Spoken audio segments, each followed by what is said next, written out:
You're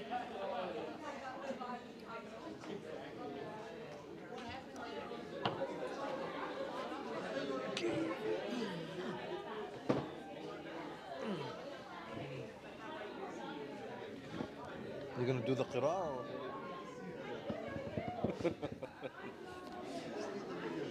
Assalamu alaikum. How you doing? I did my Juma not 2 hours ago, sir. Where were you? But I washed and I didn't hear. Oh, good. And then I did my Juma there. Good. So, who's going to be reciting the Quran? Adam. Sheikh Istanbul. Did Sister Leila actually arrange with him? So who's emceeing then? Me? All I know, I was So where's Adam and Radwan? Either of them can just drag one of them from the hair of their nose. from there. You want me this on that side or this side? Hidden behind here is okay? Oh no, it's fine. Let me find it.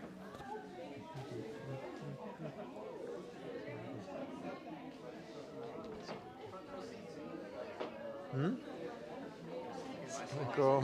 How you doing? Assalamualaikum semuanya.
Someone just a very, very short recitation. The Quran.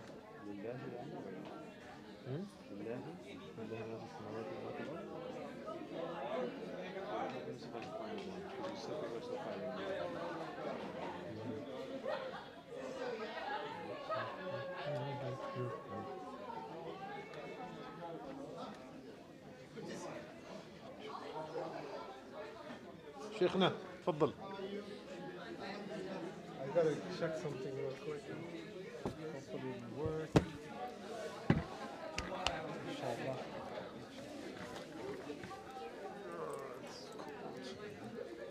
It's cold. It's not Ohio cold, but it's cold.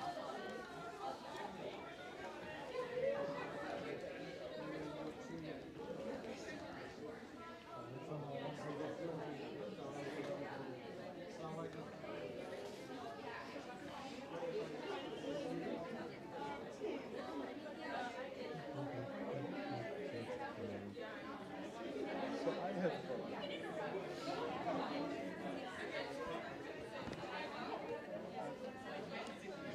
I just need to check something. Okay. I'm checking it. You need what? I emailed this to my Kindle, so I have to check and make sure it shows up. I tried it, but there it is. All right. Your Wi-Fi works, sir. I hope so. Imam Adam.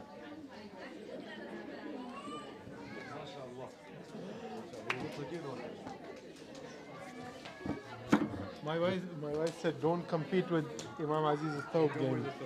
Don't do the Thobe game. I'm gonna leave this here. Probably gonna pick up from us both. Okay. But microphone wise, we're gonna be using the lapel. So there is a lapel. There's a lapel for me too.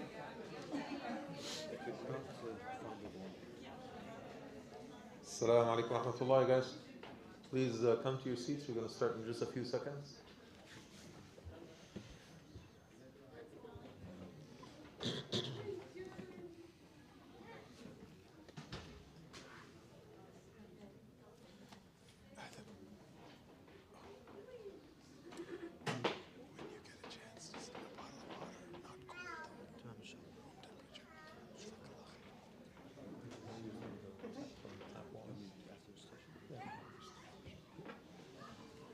Inshallah, we're going to start with some Quranic recitation with Adam, and then inshallah we're going to go right into the program.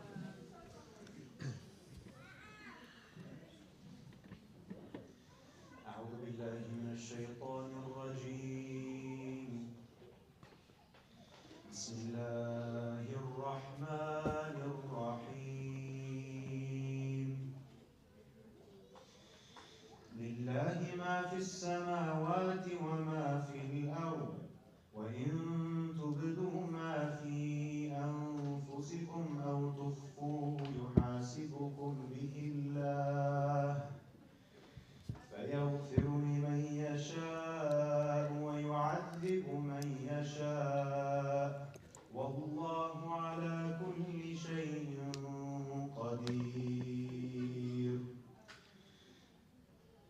آمن الرسول بما أنزل إليه من ربه والمؤمنون كل آمن بالله وملائكته وكتبه ورسله لا نفرق بين أحد من رسله وقالوا سمعنا وأطعنا غفرانك ربنا وإليك المصير لا يكلف الله نفسا إلا وسعها لها ما كسبت وعليها ما اكتسبت ربنا لا تؤاخذنا إن نسينا أو أخطأنا ربنا ولا تحمل علينا إصرا كما حملته على الذين من قبلنا ربنا ولا تحملنا ما لا طاقة لنا به واعف عنا واغفر لنا وارحمنا أنت مولانا فانصرنا على القوم الكافرين صدق الله العظيم.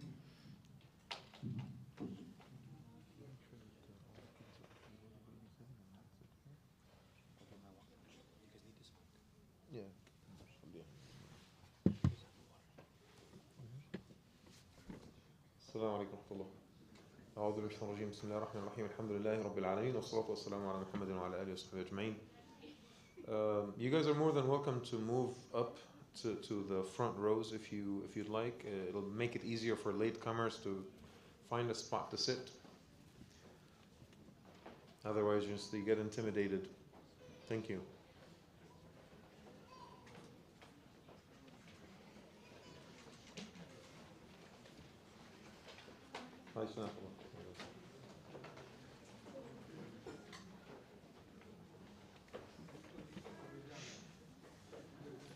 الحمد لله رب العالمين والصلاة والسلام على محمد وعلى آله وصحبه وسلم تسليما كثيرا.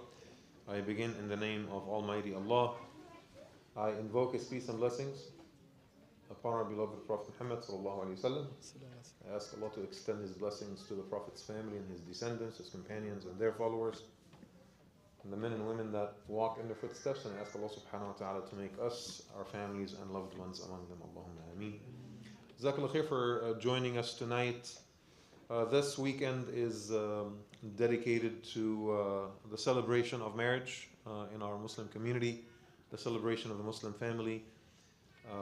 And this is in line with the theme of this year, which is the theme of mentorship. As we've said repeatedly, historically in the Muslim community, couples had to go through hoops in order to find the right spouse. They had to get the blessings of their parents and their elders and their imams and their cousins and their aunts and their grandma and everyone. Yes, it took time and sometimes it got a little bit overboard, but I think our marriages were very strong and stable. In this day and age, people marry on whim and they divorce on whim. And everything in between, is just riddled with challenges. And one of the things that we're trying to do is kind of restore that notion of mentors. so that every single one of us, as individual, has a mentor of some sort, and every single couple has an elder of some sort that they go back to and seek guidance from. And your imams see all kinds of terrifying things. You know, I don't think that there's anything that we have not seen. Well, I take that back. You know, sometimes I still feel surprised and astonished by some of the terrifying details I see in my counseling cases. But the point is, there is so much knowledge and experience that your imams possess, and you need to tap into this, right? We're here for you guys. Don't wait until, you know, the cancer has already spread and metastasized and stage 4, and then you come seek counsel. I think we really want to do this as early as possible. Maintenance, regular maintenance, checking in with your imams, with your elders, meeting a therapist once a year. There's nothing wrong with that. It's my great pleasure to be sharing this panel with my dear friend Imam Alauddin. You know, him and I probably know each other for over 20 years. Since the good old days when I used to live in Ohio, that was like essentially my home. If there's any other place in the US away from Sacramento, I love you guys. But if there's anywhere where I would move to, it would be Columbus, Ohio. That's where I truly have a family over there, and a community that I still love. And Imam Alauddin is definitely a part of that community, still is. So it gives me great pleasure to introduce him to you tonight. And inshallah ta'ala, tomorrow he's going to be conducting the actual workshop. You know, this is where we're going to get into the nitty gritty, you know, the actual hands-on, the tips, the specifics. The khutbah is, you know, general admonition, general guidance.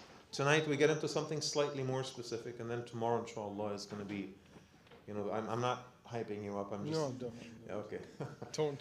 All right. So tomorrow, inshallah, is going to be, a little bit more specific, and that's why we restricted it to married couples. So husband and wife are required to be there. If that morning your husband was diagnosed with COVID, tough luck. You're gonna have to catch, or has to watch the cricket game. Then inshallah you have to catch the next one. But we want to make sure that it's only couples tomorrow, inshallah, at the workshop. But tonight we share some guidance, and you know, I don't want to talk too much tonight. I want Imam Alauddin to share with you his insights. But I want to give you an example of what it means to lean back on your faith. All right, because we have this incredible institution of thought that is there for us. It's accessible, it's timeless, it's tried and tested, and has worked. It has worked so efficiently for people throughout the centuries. And you know, let's say that you go to Barnes and Noble today and you go to the self-help section or the marriage section, you're going to find books. And those books are going to share with you some tips, some plans, some ideas, you know, whatever, in order to, you know, improve your marriage and your relationship. If you go to a therapist, the therapist or the counselor is going to share with you some tips, and you're going to, oh my God, this is, how didn't I think of that before? This is so cool. That's right. If I have issues with my spouse, why am I focused on the bad things? Maybe I need to also expand my horizon and I look at all the other good things that they do. Like, what's wrong with me with my restrictive mind? As if like this is the most prophetic thing imaginable. When in the Islamic tradition, you will find tons and tons and tons of tips just like this, right? Take, for example, you know, the hadith where the Prophet ﷺ says, لا يفرق مؤمن مؤمنة. And the kaf here has a sukoon because this is nahi. Those of you who love, the Arabic grammar, this is not negation, this is prohibition. لا يفرق مؤمن مؤمنة. Let not a believing husband hate his believing wife. You can't. Why? Because the Prophet ﷺ says, إذا كره منها خلقا رضي منها عن الآخر. If there's something about her that you dislike, you will find something that you will like. It's not really mind-blowing, it's common sense. But if you read it from a book that was authored by Jack and John, it'll automatically sound like, oh my God, amazing wisdom, because it's a Western sounding name. But if you read this in a hadith, you're not really paying attention. And so if I'm having issues with my spouse, of course, some issues are so severe and they are so difficult and they're deal breakers. I understand that. Divorce is halal. It's not makruh, according to most of the scholars, by the way. Sometimes it's legitimate. That's the only way to, just for couples to recover and to start a new life, okay? But the majority of the cases, divorce happens because we did not have elders to lean back on. We had the wrong expectations about marriage. We did not go through the proper counseling process, the proper therapy process. We did not really take advantage of all the resources and the tips that are available for us. So we hit the wall, and when we hit the wall, it seems at that moment that divorce is the only way to go, right? And so the Prophet ﷺ says, hey, pause, take a closer look at the relationship. If there's that one issue that keeps bothering you about your spouse and became like almost like, you know what, I can't take it anymore. This is becoming grounds for divorce. How about look at everything else? Why do you live in America today? Because America is amazing? Those of you who believe that America is absolutely amazing, raise your hands. Thank you. That's exactly my point. We live in America not because America is amazing, but because we made a conscious decision. We looked at all the goods and all the bads here and in other countries, and we decided that, you know what, the bads of America I can live with. It doesn't mean that America is amazing, not even close, not even 50% close. But we've made that conscious decision because I decided that I'm not going to just be fixated on these 3, 4, 5 things that bother me. I will also look at the other things that I enjoy, and I'm going to say, alhamdulillah, that's why I live here. Marriage is the same thing, right? There are 2 or 3 things that bother you about your spouse, but then I also need to look at the other things and decide, are those 2 bad things deal breakers or not? And if they're not, then I need to really be investing my energy in the other things and just accept it and say alhamdulillah. The Quran says, Allah subhanahu wa ta'ala says, وَعَاشِرُهُنَّ بِالْمَعْرُوفِ. Exert effort to give them company with the utmost kindness and so on and so forth. Be kind. عَاشِرُهُنَّ بِالْمَعْرُوفِ. Be kind to your spouses. All right? فَإِن كَرِهْتُمُوهُنَّ. Now, if you hate something about your spouses, what does the ayah say? Divorce them right away? No. وَإِن كَرِهْتُمُوهُنَّ فَعَسَى أَن تَكْرَهُ شَيْئًا وَيَجْعَلَ اللَّهُ فِيهِ خَيْرًا كَثِيرًا. Perhaps you hate something or you dislike something, and Allah puts so much goodness in that one thing that you dislike. How often does that happen to us? You dislike a trial so much, you had an accident, you got laid off, something terrible happened in your life, and that became a springboard that led you to the next phase that made you like amazing. Gave you access to things that you would have never been able to experience or see had you not had the trial. What if the things that you dislike about your spouse are the very things that you're supposed to be clinging to? Because what is the alternative? And I will end with this. Let's say that every single one of us, we have 15 or 20 qualities, right? I'm not going to use the word qualities. Qualities has this moral, connotation. It means good. But I'm just going to say we have 20 traits. Some traits are good, some traits are bad. All right? So out of the 20 traits of my spouse, I dislike 5 so much.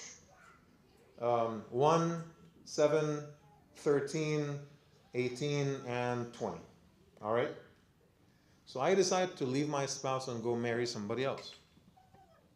What's going to happen? The new spouse has 20 traits as well. Okay? Are they all good traits? No. Maybe the bad traits are not the same bad traits that your first spouse had, but they will have 5, maybe 7, maybe 10, maybe 15 other bad traits. It's just not the 5 that your ex-spouse used to have. It's just going to be new ones, that's all. And then people who do this, unfortunately, they keep going from one relationship to the other. I see brothers in the community who are married 4 times. I'm like, dude, you really have to check yourself here, because every single time they have a divorce, they basically demonize all women. It's like, come on. And mashallah, you look at the women that this person was married to, I mean, they're relatively good sisters, right? And so sometimes it's just we become super unhappy with what Allah has blessed us with, and then we start looking for alternatives. And what I'm saying is that one of the tips that you will get from the therapist, that you will get from Barnes and Noble, that you will get from Dr. Phil, that you will get, if anyone still watches this thing, right? That you're going to get from YouTube, that you're going to get from the Imam is, hey, don't let your eyes be fixated on some of her or his bad qualities. Also celebrate the good qualities as well. Maybe when you look at it as a package, you're going to be happy. Well, guess what? Both the Quran and the Hadith taught us that 1400 years ago. And I can go on and on and on. Wallahi, I can take literally every single marriage tip that has ever been offered, and I will find a record for that in the Quran or the Sunnah. Every single one of them. So what I'm doing right now, this is called a ta'sil al-Shar'i. Finding the Shar'i roots from the Sharia, or the root of the hukm, of the ruling itself in our Islamic tradition. And you will always find a reflection of all of our modern wisdom. You will find it in the Quran and the Sunnah. So this is one of the things that I wanted us, inshallah ta'ala, to spend a little time doing. And I'm going to let Imam Alauddin share more and more of these insights with you tonight to prepare you, especially the married couples that are signed up for tomorrow's workshop, inshallah. I think you're going to benefit from tonight greatly, and I am personally looking forward to hearing what he has to say, inshallah. Jazakallah khair. Assalamu alaikum wa rahmatullah.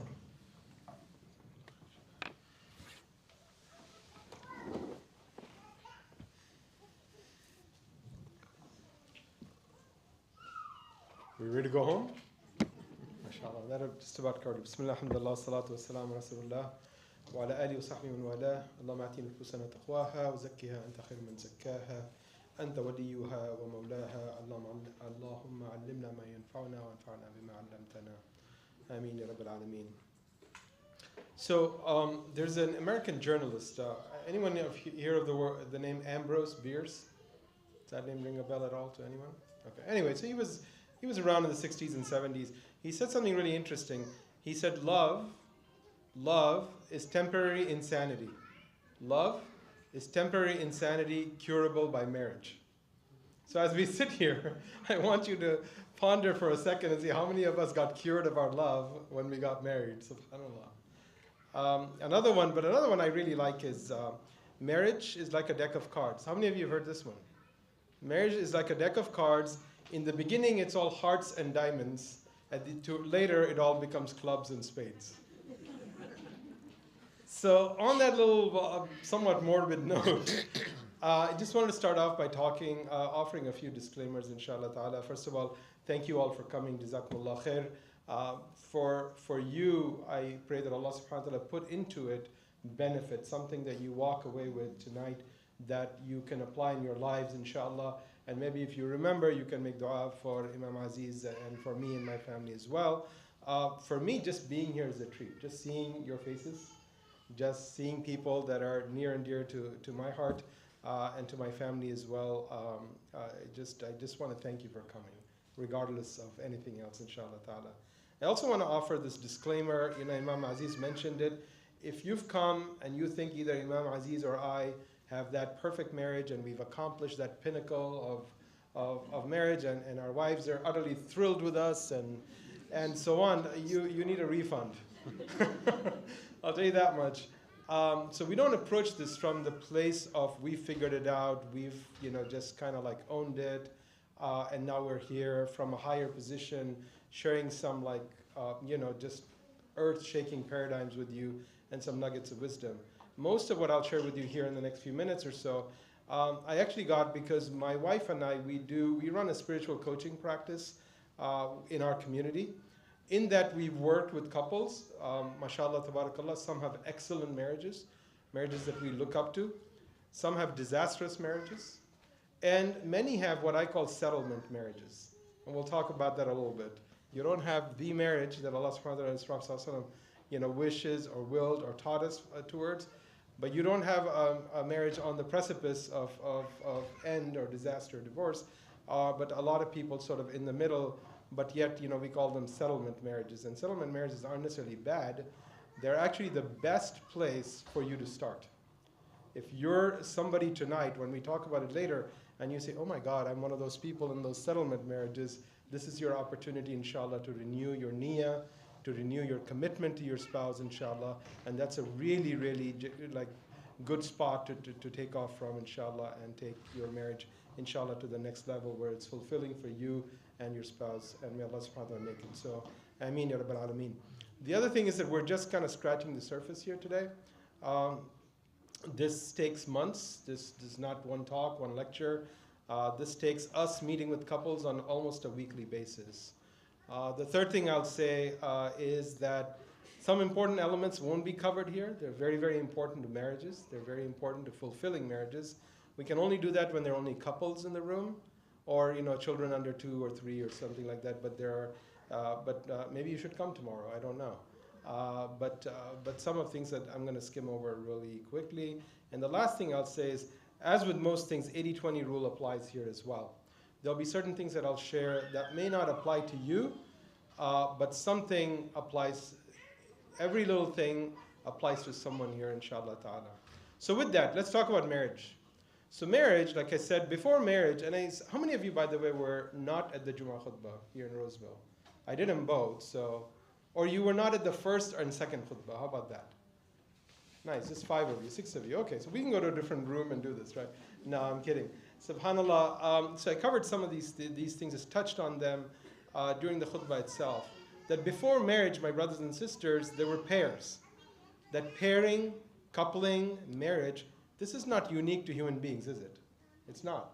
And we tend to think of it as, okay, marriage is a uniquely human concept, or coupling is a uniquely human concept, and it's not. Allah subhanahu wa ta'ala, as you all know really well, that it's Surah Dhariyat, Allah subhanahu wa ta'ala, He said, وَمِن كُلِّ شَيْءٍ خَلَقْنَا زَوْجَيْنِ لَعَلَّكُمْ تَذَكَّرُونَ. That from everything, in everything we've created opposites, or pairs actually, but there's some of the translations, they actually say the word opposite, so that you may bear in mind what? That Allah subhanahu wa ta'ala is the one creator. So it is He who decrees that, subhanAllah. So then why is marriage important? Well, it's important because pairing or coupling is what provides equilibrium to your existence. You're rubbing against the lapel. What is Maybe rubbing? move it down a little bit. Down? Yeah, that's it. Okay, thank you. So I said this in the khutbah today too, that coupling or pairing is what provides equilibrium to your existence. And the only pairing or coupling ordained in Islam that provides that stable equilibrium for human beings is marriage. For human beings, there's nothing else in between, subhanAllah. And all of us here love Allah subhanahu wa ta'ala, right? At whatever our individual shortcomings may be, whatever sins we may commit privately, we love Allah subhanahu wa ta'ala at the edge or the level of the capacity we have. And we love Rasulullah sallallahu alaihi wasallam, right? We love him so much, alayhi salatu wasalam. We wish to be with him.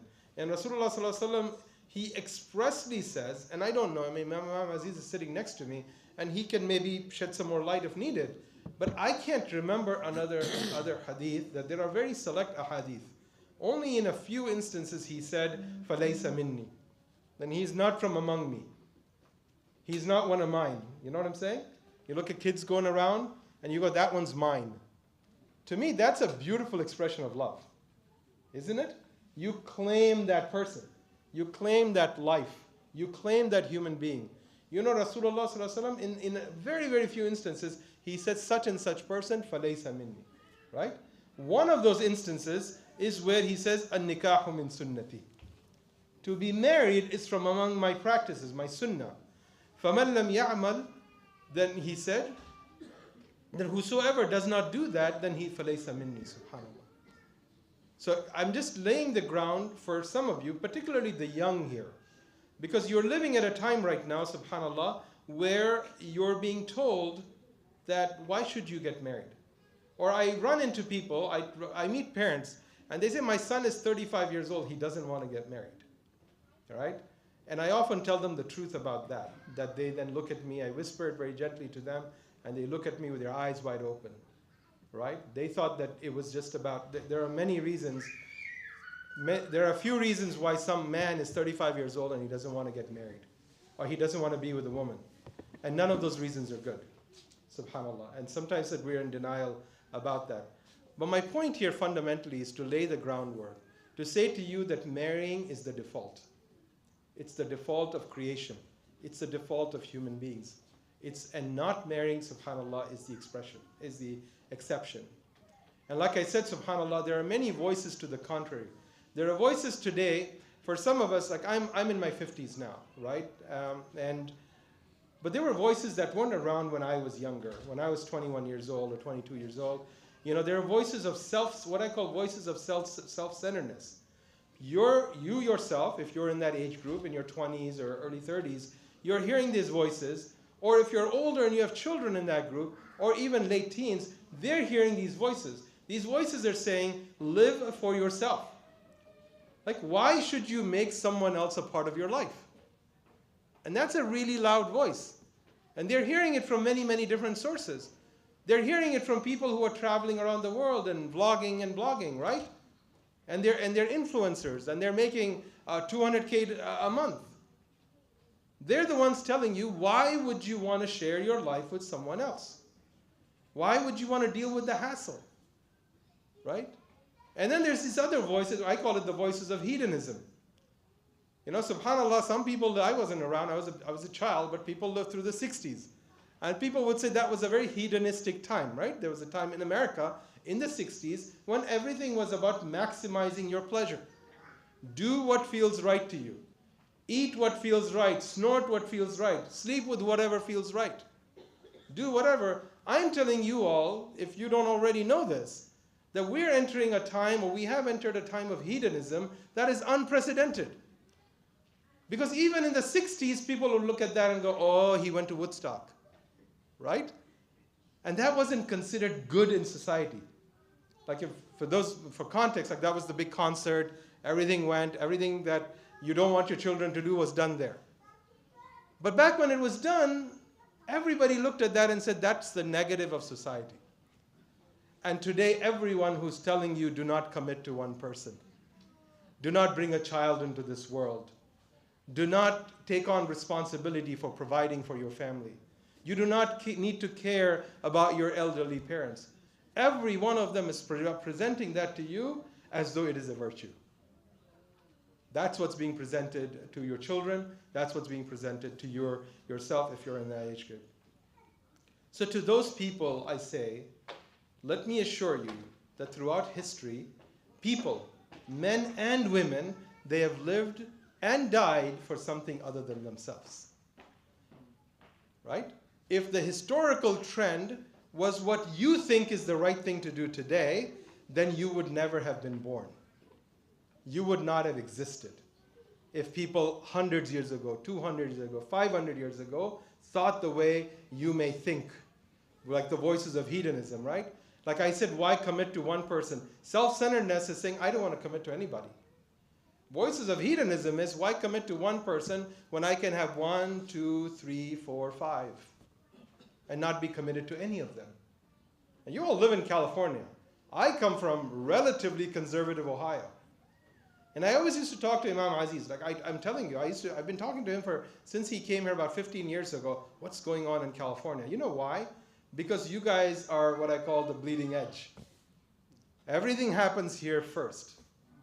And then 5 years later, 7 years later, we feel it in the sleepy Midwest, as they call it, subhanAllah. So you have to be even more in touch, even more self-assured, even more solid about what you believe and why you believe it and why it's good for you, why it's good for your child, why it's good for your neighbor, why it's good for the guy driving by on Foothills Boulevard right now. It's good for him. Why what our faith teaches us is inherently good for humankind. And then we stop apologizing for what we do or how we live or the choices that we make, my brothers, my sisters. Marriage is not optional. Who you marry is optional. And without marriage, you cannot complete your deen. And by the way, for those of you from Jum'ah, you remember I used the word equilibrium then. I use it now, right? So I'm of a science background. I'm hoping you all understand, or everybody here gets the point, equilibrium, right? I see a young person here. Equilibrium, chemistry, high school, middle school, right? Equilibrium is a state in which you are the most stable, you're the most settled, you're the most protected, right? And I always tell people that that's what we see. Allah subhanahu wa ta'ala, subhanAllah, you look at our deen and you look at what Imam Aziz was talking about, it leads us to this stable equilibrium. And equilibrium provides you what? It provides you stability, it provides you security, from where you can build, from where you can soar, from where you can achieve, subhanAllah. But what it doesn't provide you, okay. It's up to you. 10 minutes and then come back. It's up to you. It's an imam. How about 7:45? Yeah, no, 7:45. You can. It's still 7:43. Oh, in 2 minutes, okay. Yeah. So I was saying that equilibrium, it promises stability, it promises security. What it does not promise, and a lot of it, I have 2 children that grew up in this country. What it does not promise is equality, right? That's what you hear all the time. Like, I don't want to get married. Well, why don't you want to get married? Well, look at marriage. Marriage is not equal. And I asked them, what relationship is equal? Is there a marriage outside of Islam where it's equal? It's 50-50.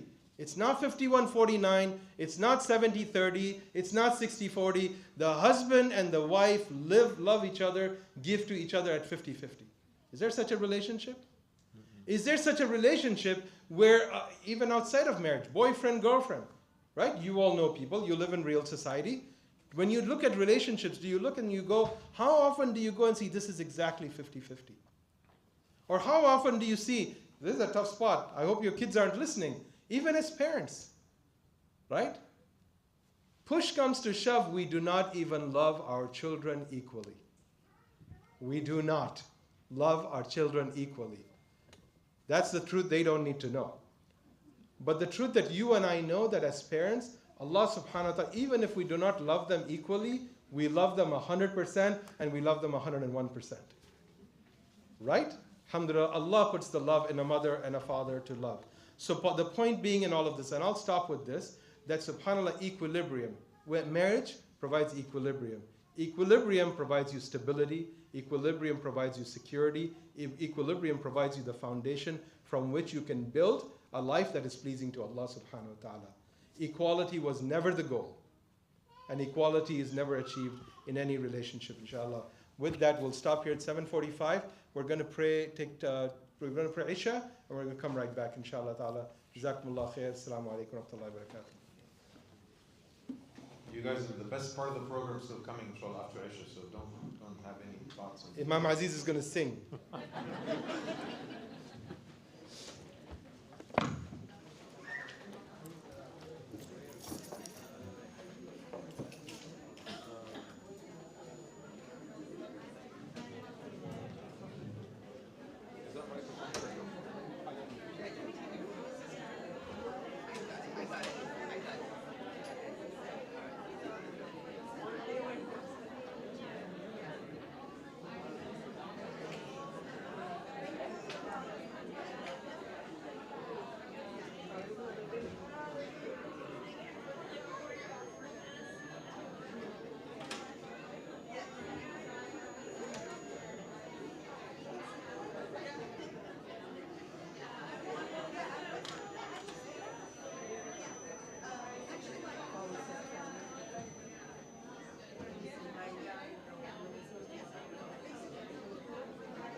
الله أكبر أشهد أن لا إله إلا الله أشهد أن محمدا رسول الله حي على الصلاة حي على الفلاح قد قامت الصلاة قد قامت الصلاة الله أكبر الله أكبر لا إله إلا الله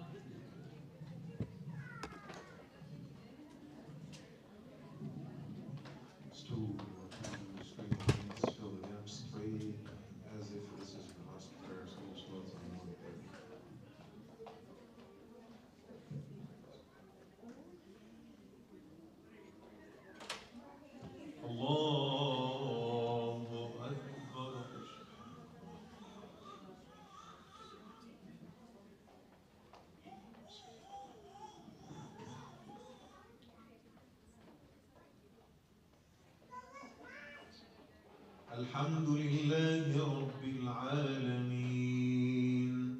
الرحمن الرحيم مالك يوم الدين إياك نعبد وإياك نستعين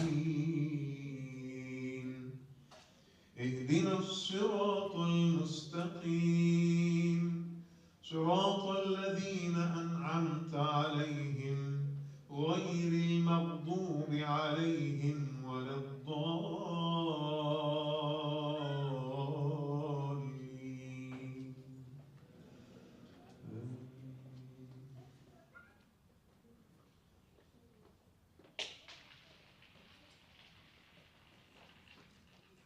ويوم تقوم الساعة يبلس المجرمون ولم يكن لهم من شركائهم شفعاء وكانوا بشركائهم كافرين. ويوم تقوم الساعة يومئذ يتفرقون فأما الذين آمنوا وعملوا الصالحات فهم في روضة يحبرون وأما الذين كفروا وكذبوا بآياتنا ولقاء الآخرة فأولئك في العذاب محضرون. فسبحان الله حين تمسون وحين تصبحون وله الحمد في السماوات والأرض وعشيا وحين تظهرون يخرج الحي من الميت ويخرج الميت من الحي ويحيي الأرض بعد موتها وكذلك تخرجون. الله أكبر.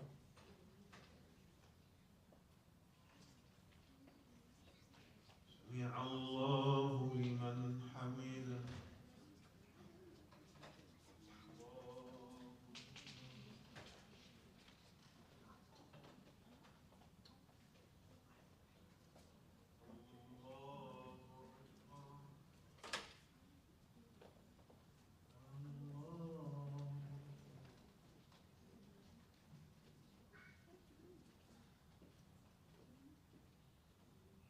الله أكبر. الحمد لله رب العالمين الرحمن الرحيم مالك يوم الدين إياك نعبد وإياك نستعين اهدنا الصراط المستقيم صراط الذين أنعمت عليهم غير المغضوب عليهم ولا الضالين.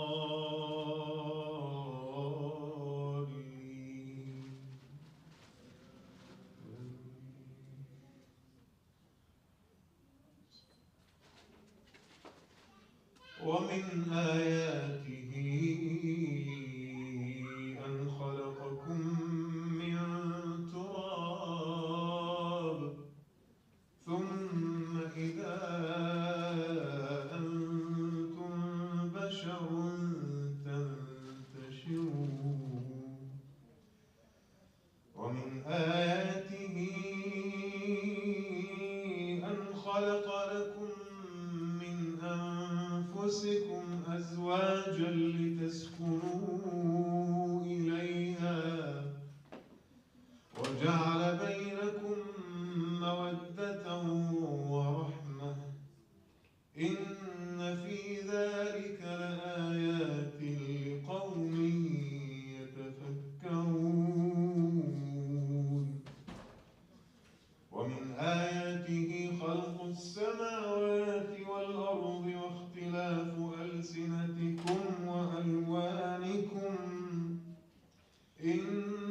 في ذلك لآيات للعالمين ومن آياته منامكم بالليل ومن آياته منامكم بالليل والنهار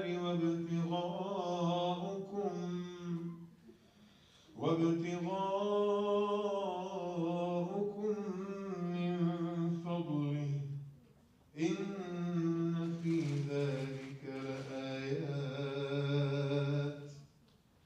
لآيات لقوم يسمعون الله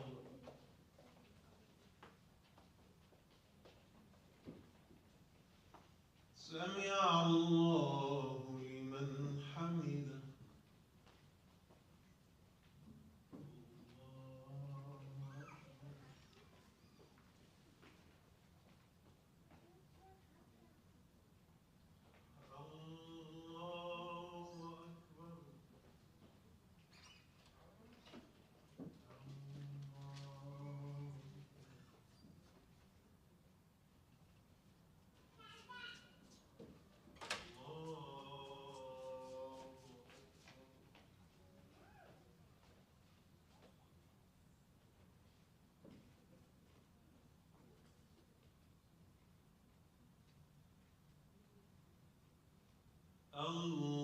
الله أكبر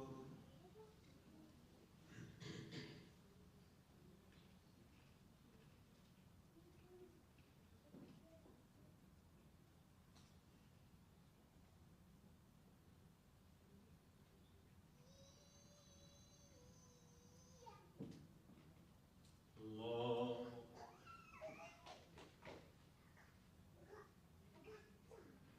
سمع الله لمن حمده الله أكبر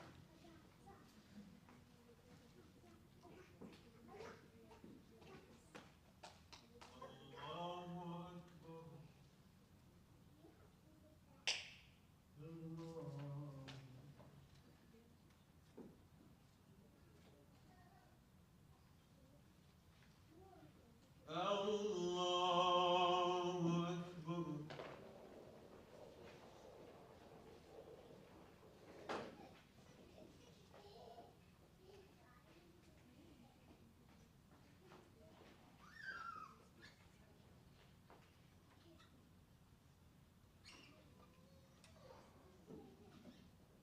الله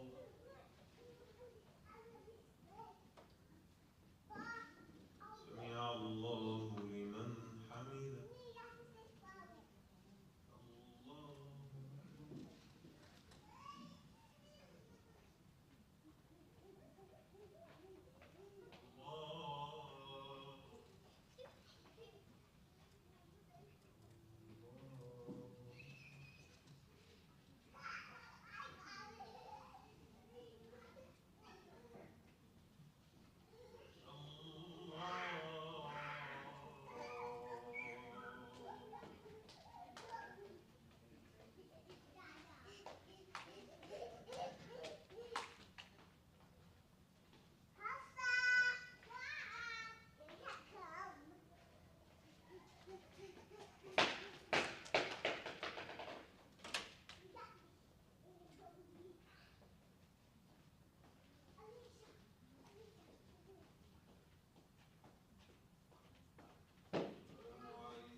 Brothers and sisters, by the way, just those of you who are staying inshallah for the lecture tonight, we do have babysitting service. So let the kids play together inshallah and have fun together so that the rest of us have an opportunity to listen attentively. again, we do have a babysitting service tonight, so inshallah, we would be grateful if you take the kids there to the education suite. Jazakallah.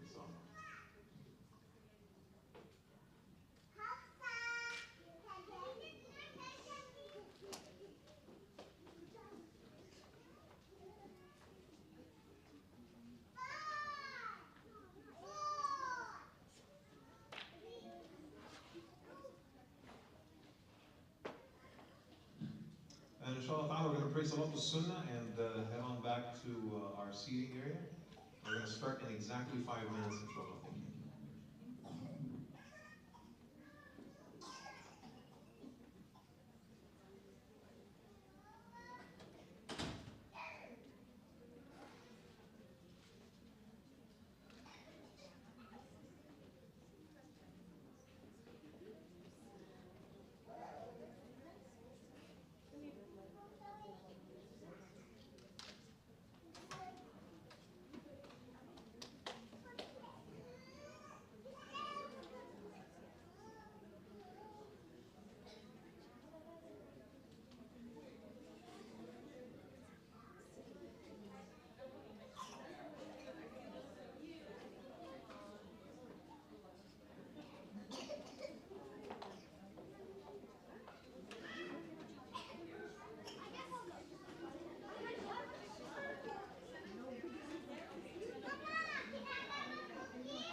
Thank you.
I wasn't looking for you, I just said we were looking. You missed out on the opportunity to recite the book of Allah. How can you glad? I didn't see Sheikh Ala yet. What do you mean he's right there, man? He's giving a speech. Oh, I see him. I didn't see Sheikh.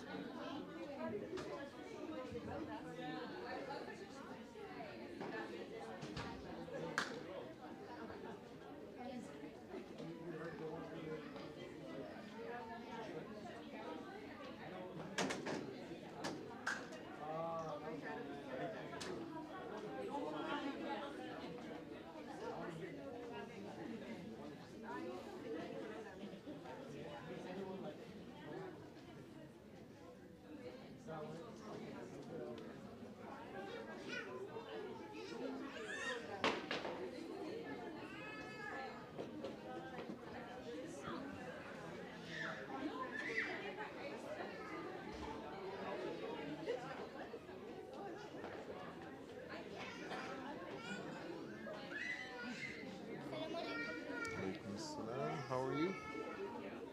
Good to see you.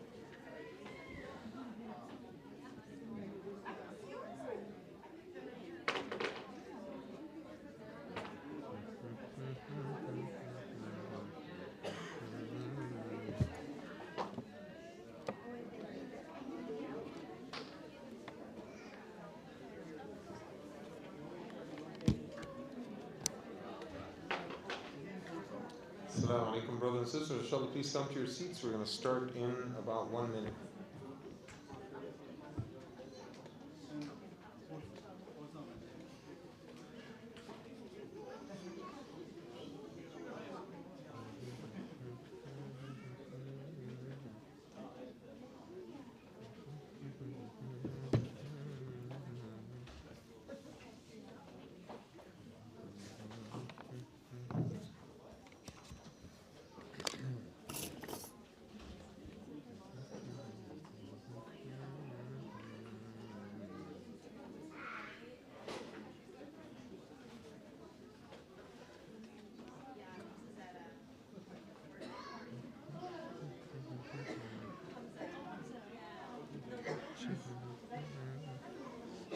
It's 8:04. What time?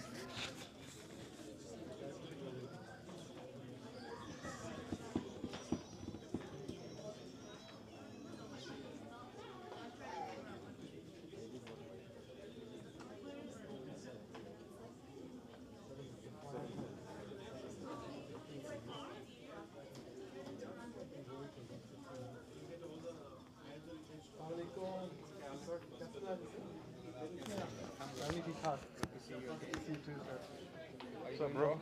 How you doing, man? Good.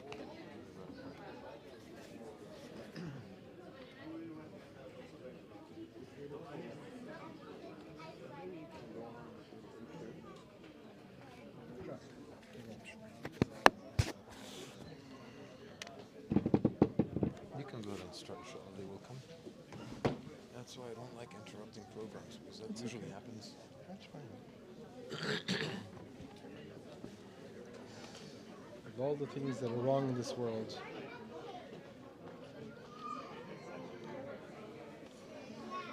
is it on? Assalamu alaikum wa rahmatullah. Wa alaikum assalam wa rahmatullah. Assalamu alaikum wa rahmatullahi wa barakatuh. Wa alaikum assalam. If we can Sisters, kind of just mashallah, slowly get disciplined. set You up. open MashaAllah. them. If everybody can get settled in, inshallah, we can start.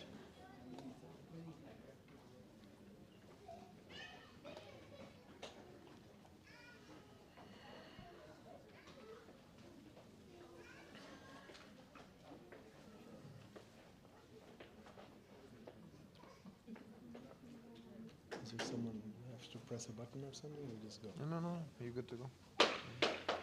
Bismillah, alhamdulillah, salatu wassalamu ala rasulullah wa ala alihi wa sahbihi wa wala.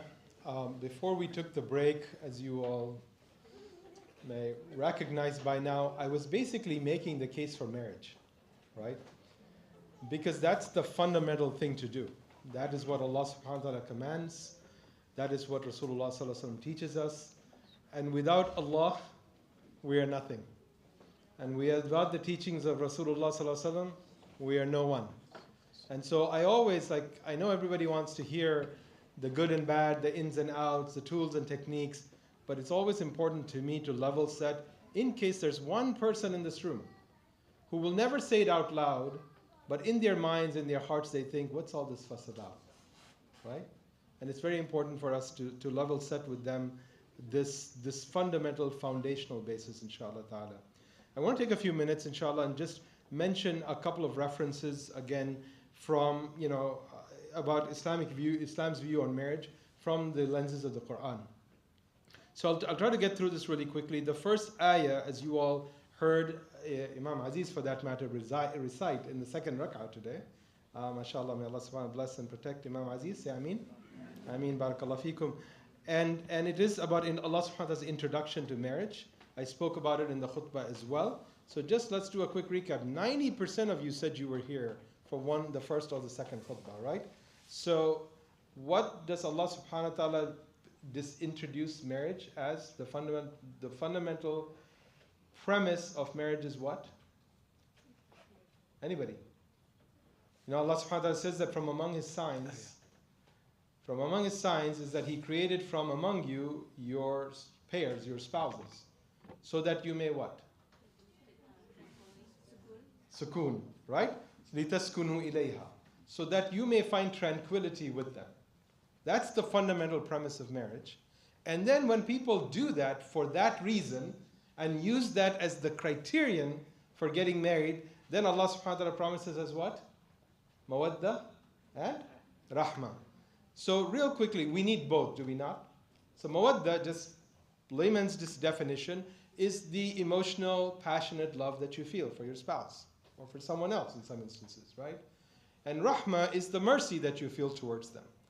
And it's the beauty of this Quran and of Allah subhanahu wa ta'ala's words that one is not enough. If mawadda were enough, I can tell you that I know of couples that fought their mother and father and their parents and their tribes and their people and their community to fight with each other, only to end up getting counseled by me or by my wife. If that were enough. If rahmah was not part of the equation, if rahmah was all there was, if there was just mercy, And you can imagine someone serving someone with mercy, but they don't feel that extra special connection to one person in their world, right? Then you've also not experienced it all. So subhanallah, subhanahu wa ta'ala uses this, but I like I emphasize in the khutbah that the first step to all of this is to find that home for yourself. Find the person that will be home, and then spend your life building that home, subhanallah. So when you receive proposals for marriage, when you go out looking to get married yourself, when you go out looking for someone for your son or for your daughter, the number one thing you should look at, and I'm not even talking about the akhirah, by the way, about Jannah and Jahannam. I'm talking about your son's life. I'm talking about your daughter's life. You look for the attributes that will provide your son or your daughter that place, that's home. That connection with Allah subhanahu wa ta'ala, that strength, that protection, that confidence. I can't tell you how many times I see things completely to the contrary. Somebody added me to a WhatsApp group recently. I have a niece, she's looking to get married, long story, I won't bring that in. But someone added me to a WhatsApp group. Very strictly, people say, no, we want, for my daughter, I want an MD, not a DO. Subhanallah. DO will not work, right? An MD only. And when we say doctor, we don't mean dentist, we don't mean podiatrist, we don't mean all of that. Subhanallah. And again, more power to you. I mean, I'm not saying, but I'm saying in all of that, how much do we overlook? And how much do we lose? Do doctor couples not get divorced? Do they not suffer? I can tell you, I've talked to a woman who was battered. She was a physician. Battered by her physician husband over years. Who came to see one of the elders of my community in her BMW convertible. From outside, everybody's looking at her going, man, I wish she had that world, right? My husband's such and such. Look at the life she lives. And on the inside, she has bruises. Certainly on her body, definitely on her heart and her mind. So the number one thing, inshallah. The second thing, Allah subhanahu wa ta'ala, in another ayah to share with you is, just real quick, can anyone tell me, in the Quran, Allah subhanahu wa ta'ala uses a specific word to describe married men and married women? You're not, Imams of Tarbiyah Institute are not eligible to participate in this competition. Yes, young man. Huh? Yes. What's the word in Arabic?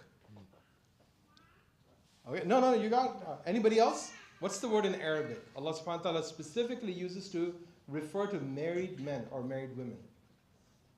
Anyone? So you'll see in the Quran, Allah subhanahu wa ta'ala, that's good. You're absolutely right, my young brother. Allah subhanahu wa ta'ala says, وَالْمُحْصَنَاتِ مِنَ النِّسَاءِ. Right? You've heard it now? Everybody's heard it, right? Subhanallah.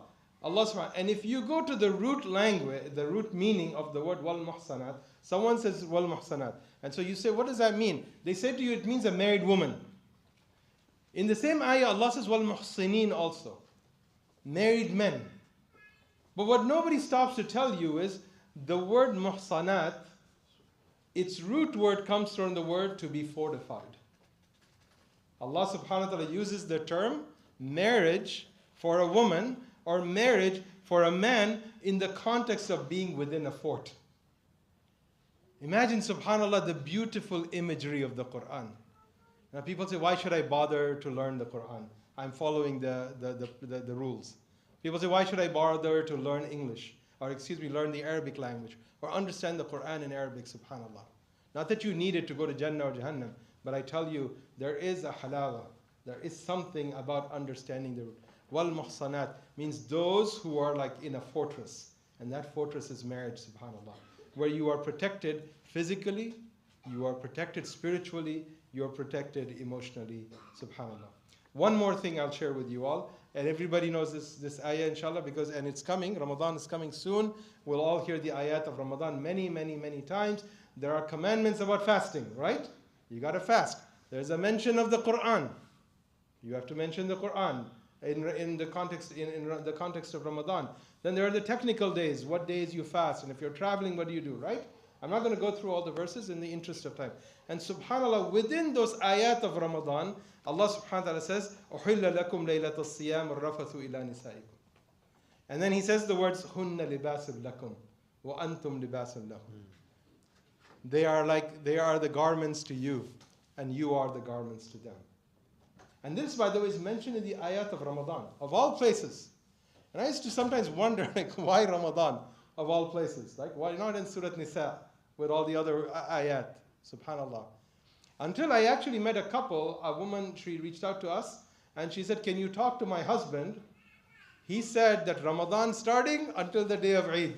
I don't know you, you don't know me. As a couple, subhanallah. And then it dawned on me. We don't know, but Allah knows. Allah knows.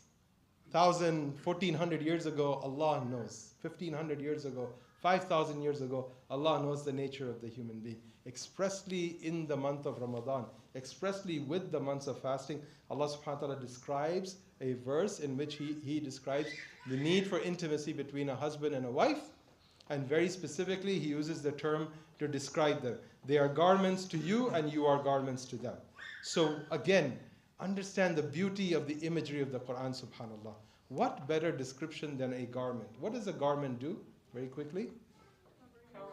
Covers you, right? What else does it do? It adorns you. Who said that? Good job, mashallah. May Allah bless you, my sister. She said it adorns you. It actually makes you look better. So as we're doing this, I want you to think, by the way, how many of you are married? Raise your hand. Okay, the majority of you. How many of you are not married? Raise your hand. Are any Rishta aunties in the house? No, I'm kidding. Alhamdulillah. So just 2 of you are not married. The rest of you are married. MashaAllah. Tabarakallah. So now just think about it in the context of your own marriage, or think about it in the context of the person you want to marry or you plan to marry. SubhanAllah. A garment covers you. A garment adorns you. It makes you look better. A garment protects your modesty. Think of it as a husband to a wife or a wife to a husband, depending on which side of the room you are. A garment guards your privacy. A garment protects you from harm, from thorns, from other things. A garment provides you warmth and provides you protection. You may look at Muslims and Muslim marriages one way, but if you look at it the way Allah subhanahu wa ta'ala tells us to look at it, there is nothing more beautiful, there is nothing more intimate, there is nothing more, subhanAllah, powerful. And that's the message we ought to carry, subhanAllah. That's the message we ought to carry to our children.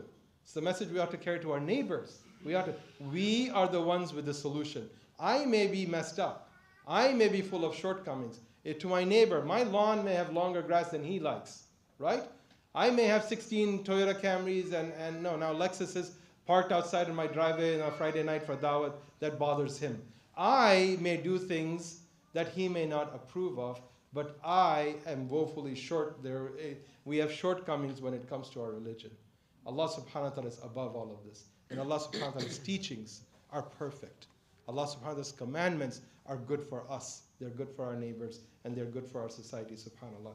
So my brothers and sisters, hopefully we make the case that Islam celebrates love, celebrates marriage, celebrates intimacy, but with privacy and decency, subhanAllah. You know, there's simple, like Prophet ﷺ, everybody knows this hadith, right? He's asked, who is the most beloved to you, right? And what does he say? He says what? My wife. No. What does he say? Aisha. So my sister said, he said, my wife, right? And I didn't mean to correct her publicly in front of 200 people. I only did that because I want to emphasize the point that he didn't even say my wife, because that's something that's mine. He said Aisha, this Aisha. She's the most beloved to me of all people. And by the way, the Sahabi who asked expected it to be him. And then he said, okay, but among the men, who, Ya Rasulullah? And then he said what? Her father. No, then he didn't say Abu Bakr. He said her father. Then he said her father. Her father, yes. Do we get the point? I'm telling you, there is such depth. There is such halawa. There is such sweetness in everything Rasulullah said, in everything he did. When it came to describing the relationship of the most beloved, he didn't ascribe a relationship. He was connected directly to the person, Aisha. And then when he was asked specifically, no, among the men, who is the most beloved to you? This time he did not say Abu Bakr. This time he said her father, meaning she is still the beloved. And then his father is now the most beloved to me among men. Sallallahu Alaihi Wasallam. So there are hadith about a hadith about. There's a hadith, by the way, that most of you know this, but it's just a reminder. You know, Urwa radiallahu anhu, there's a hadith where he reported on Aisha radiallahu ta'ala anha. And there is, by the way, some conversation among scholars about this, right? She said expressly, the Prophet sallallahu alaihi wasallam used to kiss his wife before going to the masjid, right? To lead salah. Meaning she's saying that he used to kiss his wife and not make wudu again. Right? Can you imagine for a second your husband is going to Jum'ah Salah and there's this one moment of shared like a brief and how we would freak out. And Urwa, who was her nephew by the way, Urwa ibn Zubayr radiallahu ta'ala anhu, he said to her, it must have been you. Like when you're conveying something that you know, how would you know if it's someone else? It must have been you. And Aisha radiallahu ta'ala said, I became very shy. Like her business was transferring knowledge. There's wisdom even in the story of Khadija radiallahu anha and how Allah subhanahu wa ta'ala shows us through Rasulullah sallallahu alaihi wasallam how to live a domestic life with your wife, right? With an older woman, 15 years your elder. And then he shows us the other example, subhanAllah, of his life with Aisha radiallahu ta'ala anha, who, subhanAllah, through her proximity, because of her young age, and because of, mashallah, her long life, transmitted so many ahadith that we would never know. Who's going to tell you Rasulullah sallallahu alaihi wasallam used to kiss his wife before going to the mosque? Who else would tell you but a wife of Rasulullah sallallahu alaihi wasallam? May Allah subhanahu wa ta'ala be blessed with their... You know, and there are ahadith, I'm telling you, there's a hadith of Jabir. Let's leave it at this. There are ahadith. And I have read opinions of scholars about physical intimacy between a husband and a wife that will make your head spin. You know, that will make your head spin. How elaborate, how detailed, how committed it was that Muslims, a Muslim man and a Muslim woman, in a committed marriage with each other, should enjoy all the good that is in this life. And how, subhanAllah, because of the cultures we come from, because of the stations in life, because of all the external messages we receive, that thing gets lost all of a sudden. Our children, your children, our youth have to look outside of Islam, have to look outside of Muslims to seek romance, to seek love, to understand what that feels, to understand what their contexts have to go outside. That is not the failure of this religion. That is the failure of others, right? That is our failure. You know, I said in the second khutbah, how many of us, we tell our kid, you better not marry a non-Muslim girl, right? You better not marry a non-Muslim girl. You better not marry a non-fill-in-the-blank, Afghani, Palestini, you know, there are certain nationalities. Boy, you marry outside of that, you're in big trouble. You better not do that. And I ask people, what is it that you've done in your marriage that could cause your children to look at you and say, I want to marry like my mom and dad? How many of us can actually claim that? I want a marriage like my mom and dad. There's an onus on us. There's blessings and there's mercy for us to do in doing it. But believe me, even if that's not motivating enough for you, look at your children. At least look at them and say, I want to have the kind of marriage that as my children grow up and see this marriage, they want the marriage like that too. That's your motivation as well, my brothers and sisters. Okay, so this real quick. I'm going to talk about a few problems that we commonly see in marriage. Are there abusive marriages in Sacramento, California? Muslim marriages? Yes or no? Yes. Yes. I can tell you there are a lot of abusive marriages in Columbus, Ohio, in Cincinnati, in Dayton, and Toledo, Ohio as well. And subhanAllah, why are there abusive marriages? Well, let's talk, we can get to that.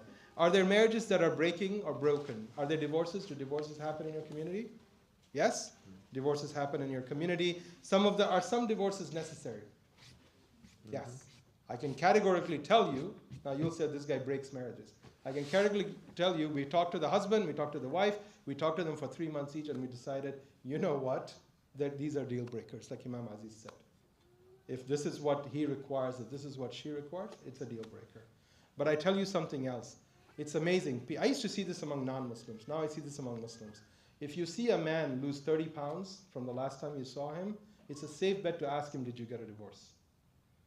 If you see someone dress better, if you see someone eat healthier, if you see someone refine the way they speak, oftentimes it's a good indicator that they just got a divorce. Guess what? Why? Because they're back on the market, right? I have non-Muslim colleagues at work. I mean, similar things. You see someone at work, man, woman, and they look very different. You can now tell almost with some level of certainty that they got a divorce. Why? Because they're back on the market, right? They're back seeking that relationship.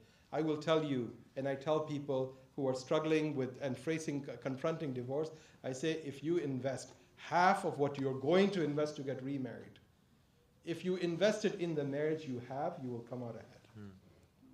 You will come out ahead. I don't care, man, woman, brother, sister, I tell you, you will come out ahead. If you become flexible, and if you invest, and if you focus, subhanAllah, on your relationship, and if you set your ego aside a little bit, if you kind of depress it a little bit, if you suppress it a little bit, and you invest in that, which you will invest later on, you invest now, subhanAllah, you will save your marriage. Then there are what I call business marriages, right? Soulless marriages, but there's mutual benefit. Very little passion, but it's safe. It's accepted. Your children live a good life. You maintain a high standard of living, and that happens. It's kind of tragic also because Islam wants us to have loving, passionate marriages. That's what Islam expects of us. But at the same time, I tell people, if you're in one of those marriages, don't despair. You're here, you're sitting here today. You may come tomorrow. We may figure out a way between you and your spouse that you can jumpstart that, because starting from a settlement marriage is a lot better than starting from a crisis marriage. Like Imam Aziz said, a lot of times we see couples for the first time when they're indeed in crisis. When things have done are, I can't even start to tell you, subhanAllah, There are things done in Muslim marriages these days. I used to see different things in different marriages. Until recently, my wife and I, we worked with a couple, all of the ingredients were in one marriage. All of it. Everything that you can think wrong, that people should not do, the two had done in their marriage. Because they thought that is the way to make their marriage better, subhanAllah. And all of that failed. So we're not far behind. So why do we have these problems in our marriages? Again, very quickly, because number one source I'll tell you, love and romance. I already mentioned the idea of love and romance was derived from non-Muslim sources. And at some point we are at fault for that. Because we did not seek it within. I think Shah Rukh Khan takes a lot of the blame as well for an entire generation of people, right? Because in Hollywood or Bollywood, you always look perfect. You always look exciting. You're never bloated. You're never constipated, right? You never have a headache. There's always perfection, and there's instant gratification, subhanAllah. I still remember my son, Nabil. Alhamdulillah, he's 30 now, but he was very young. He was 3 years old. The television was on. How many of you know Rajesh Khanna, Sharmila Tagore? Right? You've heard? Okay, so my brothers from India or Pakistan, maybe, 1970s Bollywood movie stars, beautiful couple. My son literally walked up to the TV and he pointed at it and he said, Khalu Saeed. There was a guy in my neighborhood who looked like that. And his wife looked like the other movie star. And this 3-year-old saw that on TV and he's like, Khalu Saeed. And that's like we laughed and we told them as well. Khalu Saeed and his wife got divorced within a year of that incident. So subhanAllah, this notion that love and marriage comes from a non-Muslim source, that has to be put to rest.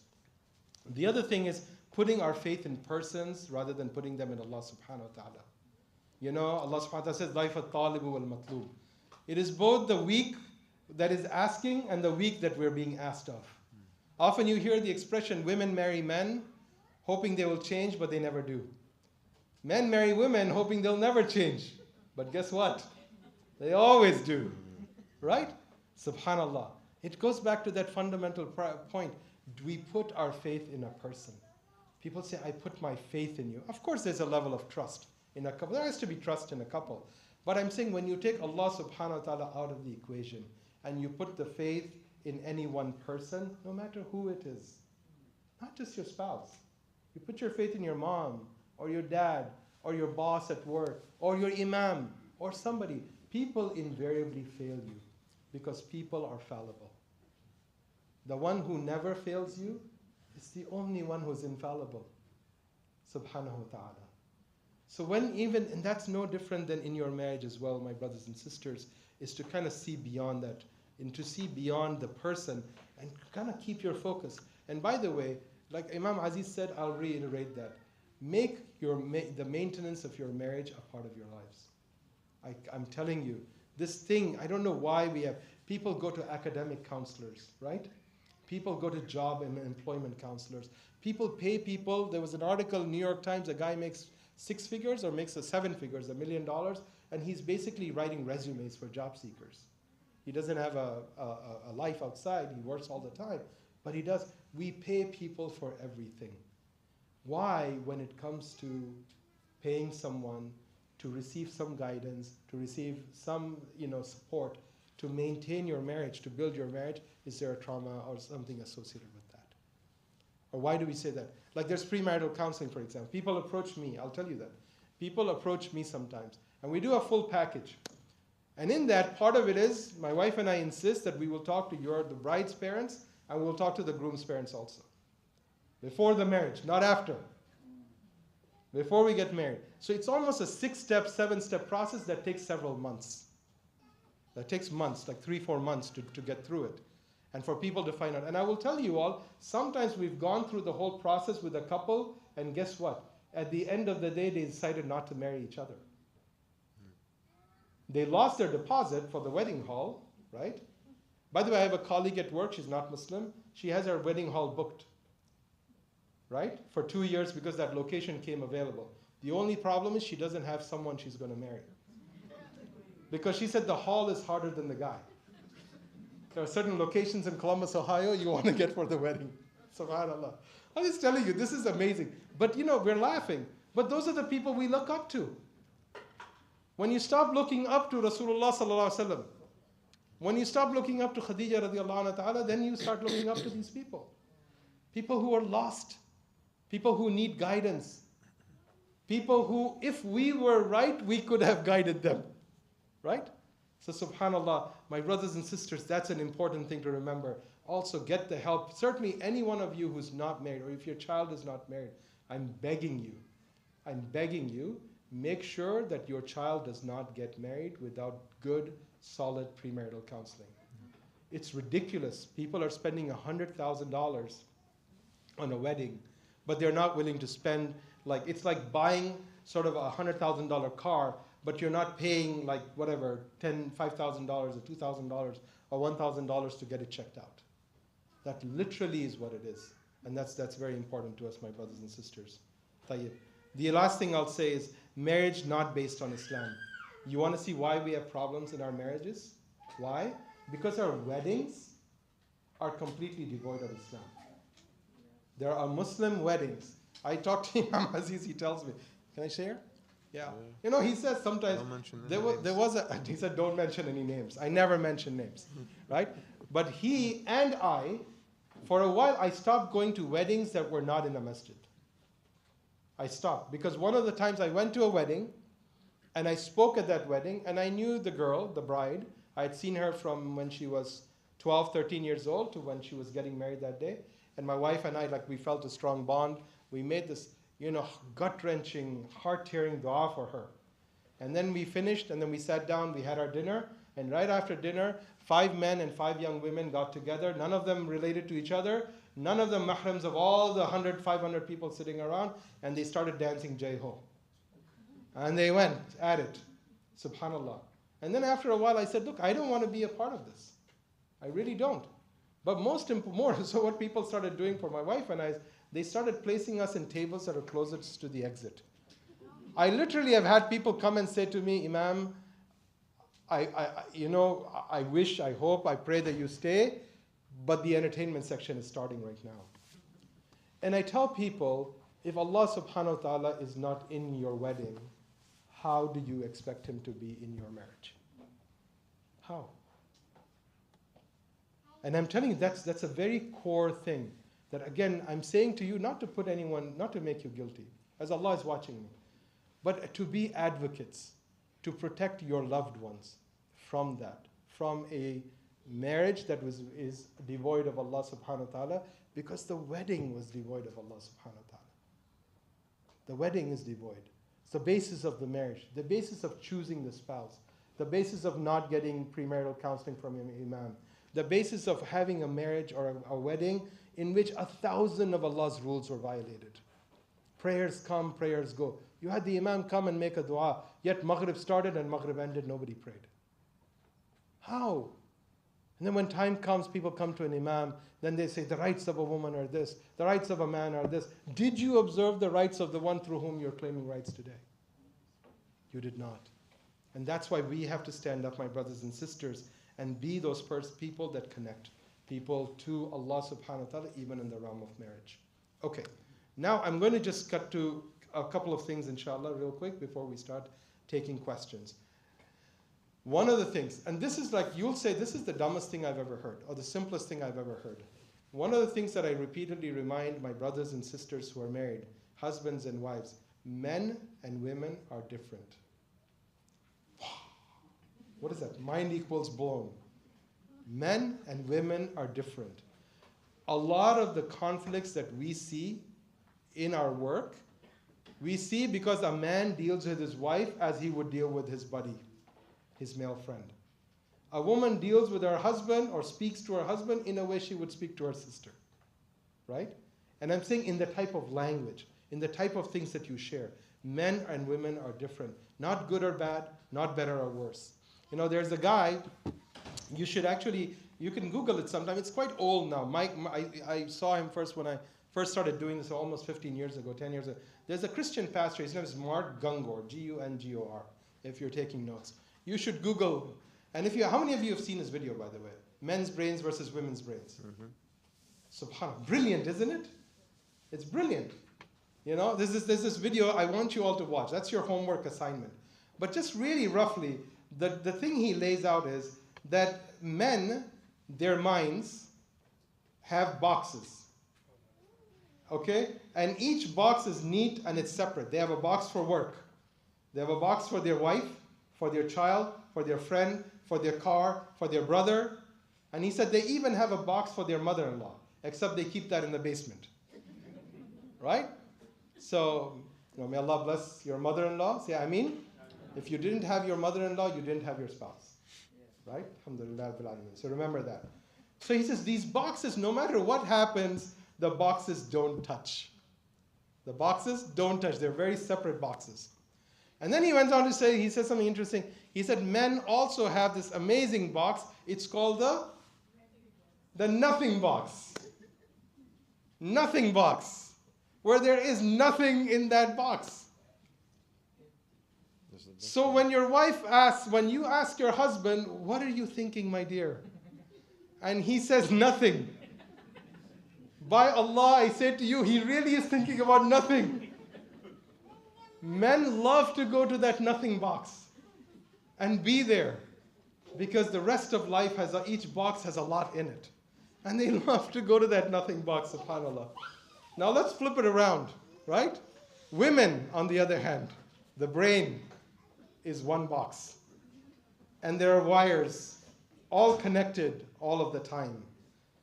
The husband wire is connected to the child wire. The child's wire is connected to the school's wire. The school's wire is connected to the teacher I don't like.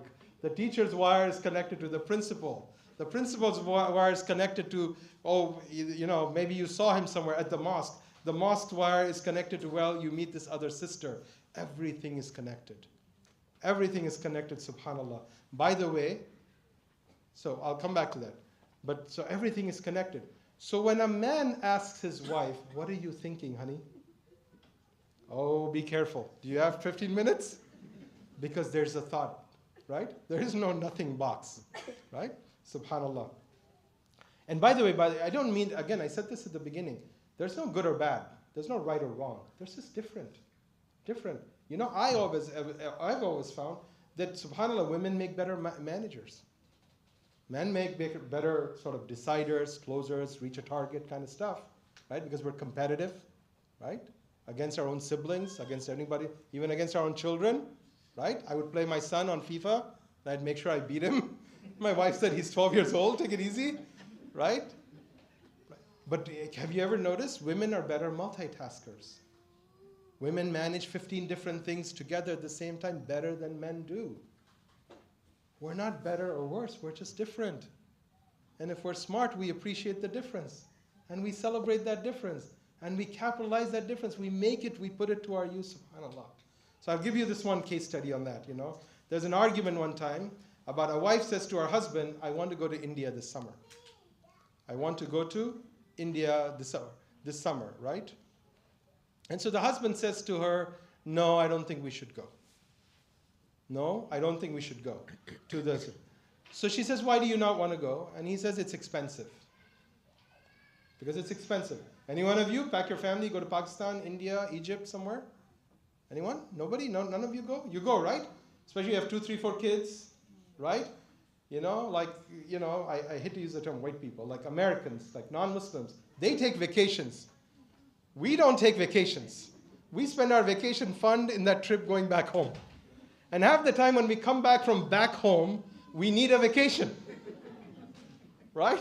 From all the torture of the in-laws and the elders and the uncles and the aunts and everybody, you know, talking to you, everybody asking you, everybody. You come back, you need a vacation from that. Or if not, then at least you've picked up germs over there that you need to recover from. What vacation? Right? We don't take vacations. Anyway, so the guy says, no, it's really too expensive. And the wife hears the words. You know what she hears? Oh, so he doesn't really like my cousin. Who else does he not like in my family? Why doesn't he like them? I remember he talked to my dad one day and he gave him a very short answer, right? Did my parents not raise us well? Am I not raising my children? And she's now she's upset at him. She's upset. And guess what? 10 minutes later, this guy walks over. He's like, hey, how about we go to Imam Aziz's house for dinner? And she's like, we just had an argument 10 minutes ago, right? What do you mean, let's go out for dinner? Or let's go to this place for dinner? Remember, he has separate boxes. Your cousin is in a box.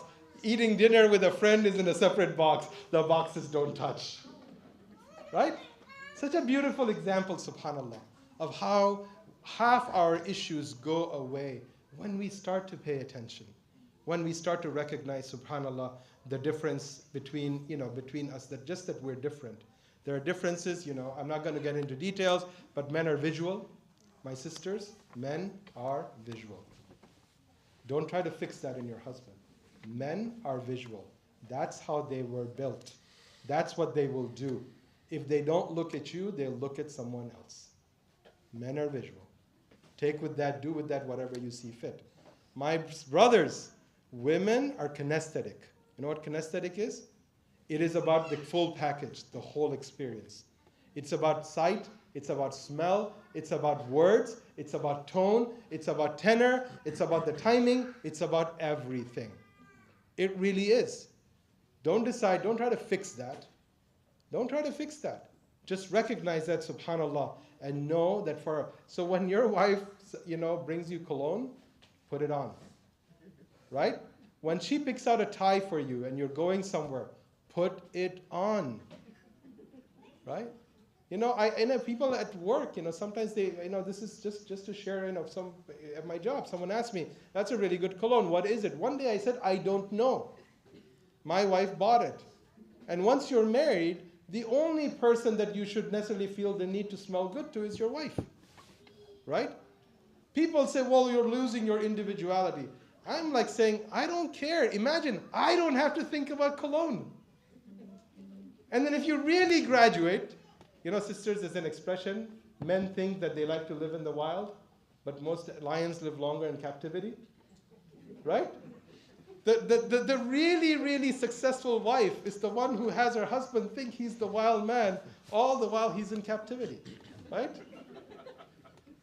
But my brothers, my sisters, I'm just saying, the more you give into these things, the stronger it builds your bond. The more you focus on the big stuff. I remember one elder of mine one time, he said, my wife makes 95% of the decisions, I make 5% of the decisions. Right? But the 5% of the decisions are important. They're important decisions. You are ultimately the leader of the family. Here's another, by the way, okay, let me come to that in a few minutes. But again, responding to issues. My sisters, men, when we have a challenge, we look inwards. Then we look outwards. Then we talk to someone for a solution. If you're the solution, we talk to you. If we think you have the solution. If we think it's with a friend, we talk to a friend. And most of us, by the way, no matter how popular people are, No matter how beloved your husband is, no matter how big his cricket team is, no matter how big the chai group is, the brotherhood group is, most men have one good friend. Maybe two. Most men in this world. You know, they say, I was taught a long time ago, and you should remember this, men build their life like skyscrapers. They build from the bottom and they build to the top. And by the way, oftentimes, particularly in America and in the West, the bottom foundational brick is the wife. Therefore, in America, the average that a man lives after the death of his wife is how much? How many years? Guess. 1 to 2 years, subhanAllah. Wife dies, husband dies within 1 to 2 years in this country. What's the average for women who live beyond their husbands? 25? Imam Aziz said it's 25. It's closer to 10 years. Why? Because like I said, the man builds his life like a skyscraper. You are the foundation of that skyscraper. When the foundation goes away, everything crumbles. A woman, on the other hand, builds her life like a mall. You're the anchor store. You're the Macy's. You're the Nordstrom. I don't know what else you all have here. You're the big anchor store. But guess what? Next door is JCPenney, her sister. Next door to that is Kohl's, her friend from school, her friend from college, right? Next door to that are her children. You know, imagine, pay attention, right, to how many relationships your wife has. On average, this is 80-20, by the way. I said this at the beginning. If there's a sister sitting here going, I don't have any relationships, my husband is the center of my life, you're the exception. I'm just talking about broad generalities, subhanAllah. So men, we look inward, then we look outward, and then we look for a solution. Women first look outward, and they look for empathy, and they're not seeking a solution. So when your wife is telling you about a problem that she has, what is your immediate reaction? What do you want to do? You want to fix it. What does your wife not want you to do? Fix it. I learned this the hard way. My wife used to teach 4th and 5th graders in school. She would come, Islamic school of all. May Allah have mercy. Any Islamic school teachers here? Raise your hand. None of you? There, my sister back there. May Allah bless and protect you. Your reward is on that side. This side, just annoying parents and annoying children. That side, inshallah, you know where Rasulullah ﷺ said that even the ant in their holes and even the whale in the ocean make dua for the one who teaches people the good. I believe that, you know, Islamic school teachers, their reward is only in the hereafter. My wife used to teach in an Islamic school. She would come home every day. There was 45 minutes of this kid, this parent, that parent, this studies, this principal did this, did that. And you know what I did? What I am? I'm a fixer. And finally, after a while, one day she said, look, stop, listen. I spend my entire day talking to 4th graders and 5th graders. I just want to talk to an adult. Just listen. Like, see, basically, she's very polite, mashallah. The other words would be, shut up and don't talk. But she didn't do that, subhanAllah. So, anyway. So that's another thing that I can share with you all, inshallah ta'ala. When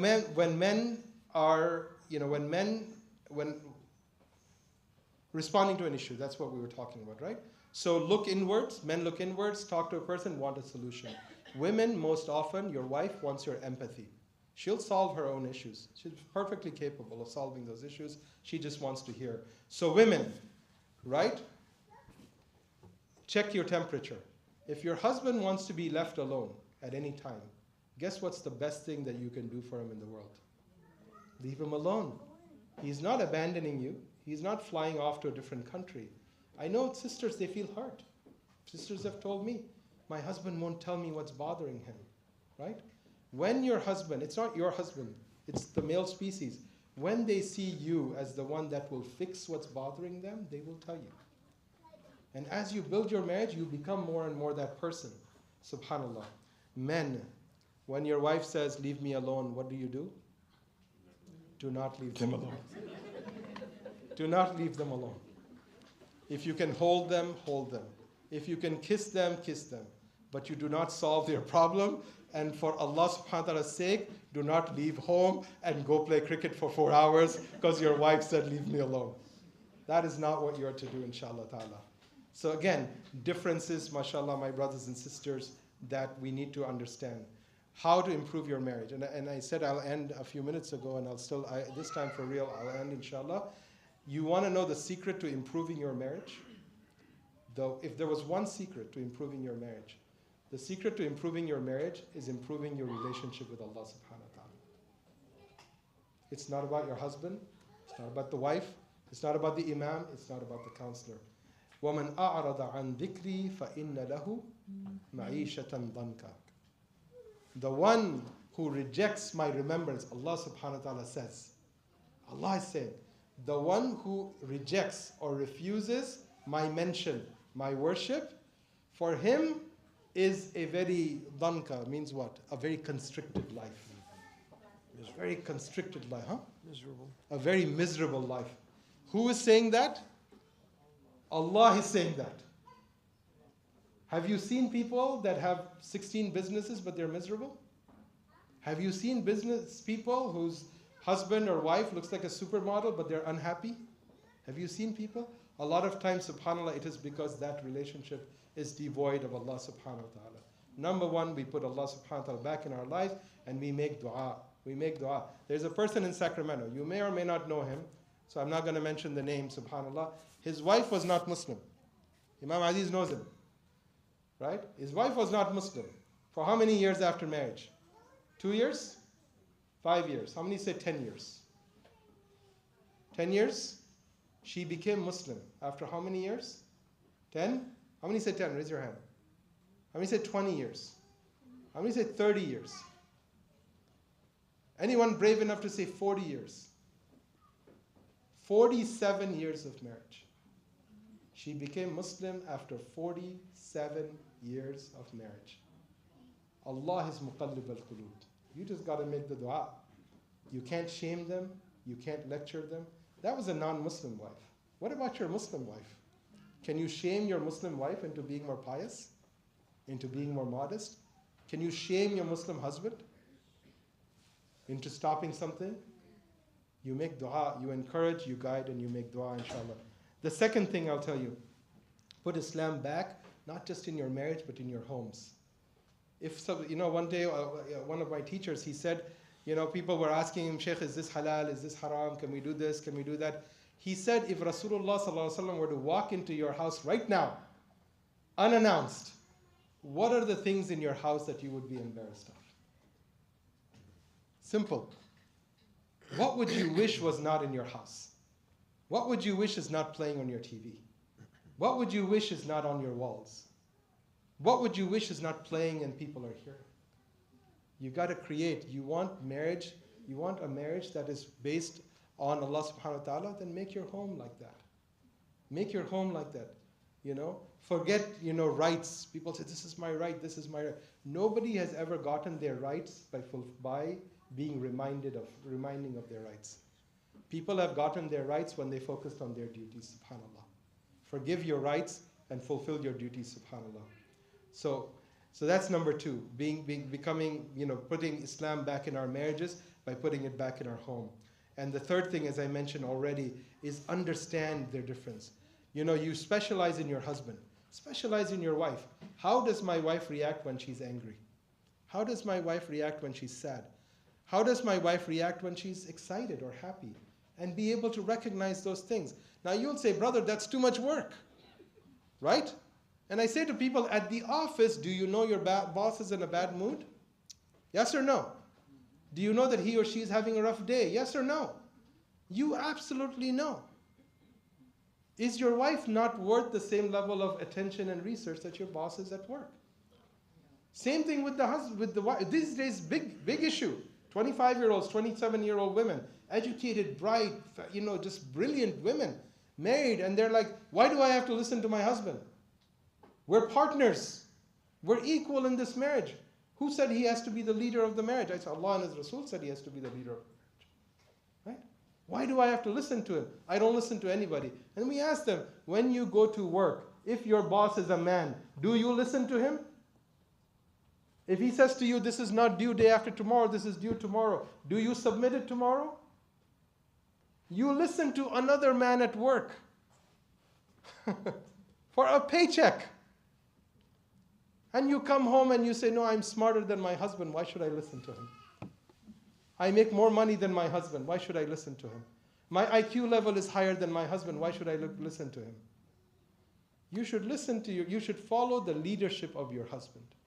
Every ship has a captain. Every airplane has a pilot. The first officer starts fighting with the pilot. Guess who all sink? All the kids, all the passengers in the 100 seats behind you sink. Everyone. Subhanallah. We're willing to submit. All these people that put all this fake stuff in our ears and our minds, right? They listen to someone else. They listen to someone else, subhanAllah. So it's time for us, inshallah ta'ala, to listen to each other and to understand our differences and use them to our benefits, inshallah ta'ala. I'll just close with this. I always try to close in a slightly lighter note. There's a story, inshallah. By the way, the summary is improving our relationship with Allah subhanahu wa ta'ala. Enjoy and understand the differences. Understand them and enjoy the differences. Invest in your marriage. You know how to love and how to fight fair. Anybody tells you we do not fight, they're lying, or they do not have a marriage. I'm telling you, if any couple says to you we have not fought in 20 years, either that's not true or that they live very separate lives. Fighting is a part of marriage. Fighting is actually a beautiful part of marriage. You know? The question is not that you fight or you don't fight. The question is, how do you fight? How do you fight? When you fight, do you fight with morality? Do you fight with generosity? Do you fight with respect that you would give someone else outside? Then why doesn't your husband deserve it? Why doesn't your wife deserve it? So again, and I say oftentimes, the products of fight is a much stronger, subhanAllah, loving relationship after that, inshallah. And finally, give more to your spouse. I skipped over a lot of things. Give more and you will get more, inshallah ta'ala. Stop keeping scores. Just give and Allah subhanahu wa ta'ala will bless you. So those are the 4 things, inshallah ta'ala. So with that, I'm going to stop, but I'm going to stop with one little story I like to tell people. There's a doctor, there's a patient in a room, a man is in his bed, in an exam room. The doctor says to the wife, could you step outside for me? I want to just talk to you for a minute. So he takes her outside and he says, you know, your husband is suffering from a severe stress disorder. Your husband is suffering from a severe stress disorder. If you don't do the following things, he will surely die. You with me? You need to do these things. If you don't do these things, he will surely die. So she says, okay, sure, doctor, tell me, what do I need to do? So he says, each morning, fix him a healthy breakfast. Okay? Be pleasant with him at all times. For lunch, fix him a nutritious meal. For dinner, prepare an especially nice meal. And don't ask him to do any chores. And no nagging. No chores and no nagging. And oh yes, you have to show him romance and affection and love several times in a week. Do this for a year and he'll completely regain his health. So the doctor gives her those instructions and he leaves. So the wife goes back into the room and the husband, he's a little anxious. He says, what did the doctor say? What did he say? So the wife says to him, the doctor said that you're going to die. May Allah subhanahu wa ta'ala accept our gathering here. May He allow us to use our deen, inshallah, to use this deen to build a beautiful marriage in our lives that are more loving, that are more comforting. May Allah subhanahu wa ta'ala, don't underestimate yourselves. My brothers, my sisters, you're Muslim, you're committed Muslims in 2025 in the United States of America. You are a living, walking symbol of Islam. No matter who you are, no matter what your shortcomings are, no matter what my sins and my shortcomings are, Allah subhanahu wa ta'ala, your existence here is not an accident. And we ought to live our lives in a way that we know that we're representing something. We're representing someone. And when we do that, my brothers and sisters, and we stop fearing other people, when we say my life and my death, everything is in the hands of Allah subhanahu wa ta'ala, we live with the freedom. And when we live with that freedom, we become a source of inspiration to others. May Allah subhanahu wa ta'ala use us in a way to guide others to this beautiful religion of Iman, of Islam. Ameen, Ya Rabbal Alameen. I apologize for taking longer. Only when you're with people you love does time fly by, and you don't recognize that. May Allah subhanahu wa ta'ala accept from you, and I thank you all for your patience. Jazakumullah khair. We're happy. I think we have time for a few questions. We have time for a few questions, inshallah ta'ala. Barakallah feekum. Assalamu alaikum. Alaikum assalam. You want this? All easy questions, hard questions that way, easy ones this way. Anybody have any questions? Is there a second mic? There was a handheld here, right? It's gone. It's okay. Anyone brave enough to ask a question? You can ask for a friend. Asking for a friend. This is not about me. Yes, my sister. Oh, you are there. Yes. I could always count on her, the Sister Munira, for a question. MashaAllah, tabarakallah. Yes, please. My question was, you mentioned that sometimes, like when a man and a woman are speaking, the woman wants to be just heard, Yeah. while the man is solution oriented. Yeah. Is it possible if it's like the other way around? Yes, it is. It's entirely possible. Like I said, there are no 100% in human beings. There are not. So it's entirely possible that in your marriage you could have it the complete opposite. But whatever I'm saying, I think again the 80-20 rule applies. Can I share? I don't know if I'm going to get to go home. Between my wife and I, can I say that? Is that okay? My wife is here, so I don't know what becomes of this, what I'm going to say. But remember I talked about the nothing box? Crash on my sofa if you want. My wife has the most amazing nothing box I've ever seen. We drive for 5 hours from Columbus to Indianapolis to Chicago. Or sometimes she comes with me to a meeting where I'm doing a strategic planning session for a masjid, and she wants to come because alhamdulillah she still enjoys my company, I would like to think, or I enjoy her company. So she'll come to Dayton, go back home, and there'll be a 5-hour meeting, and she's perfectly okay sitting somewhere and not speaking to anyone and not feeling the need to bring something up. And I asked her, where did you go? What were you thinking? She said, I was in my nothing box. Because she watched the same video, subhanAllah. So my sister, the answer is yes. Anybody else? Kind of a follow-up question. Sure. So when one side is like a solution-oriented Mhm. mindset, and the other side is kind of like, I just want to be heard. Yeah. How do you kind of go about it? Well, so the sister asked the question, when one side is that way, solution-oriented, the other side is, I just want to be heard, how do you fix that? And my answer is, you don't fix it. You just look at the other person and you say, this man or this woman gives himself or herself completely to me and only to me, right? Like no one else in this world. See, I'm telling you, I'm going to say something else. I'm going to say quite a few things that are going to get me into trouble. Have you seen, my sister, men and how they get weird around really attractive women? Have you ever noticed that? Women, you notice everything, right? Anyone brave, my sister back there, brave enough to say yes, right? You've seen, like you're at an airport, everybody's just chilling, sitting like this, and suddenly this woman, who clearly by any stretch of any measure in this world is considered very attractive, everybody's heads turn, right? Right? People do that, subhanAllah, right? So one of the greatest things about us being married, one of the greatest signs of that, of you being in the marriage is you really don't care. Because most men, they react differently. Most cops who don't give a beautiful woman a speeding ticket, most people who get upgraded at in the airplane, or they say, oh my God, can I carry my dog with me? Can I carry 3 carry-ons? And they get away with it because somewhere psychologically in a man's mind, this is a really beautiful woman, and this is a woman that, wow, someday I'd like to have an opportunity.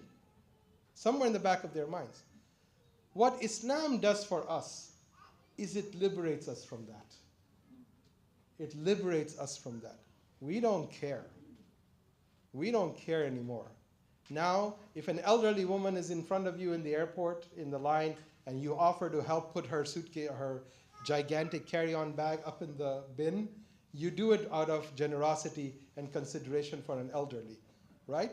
But if you see a really, really attractive woman, guess what you do? You go the other way. You go the other way, right?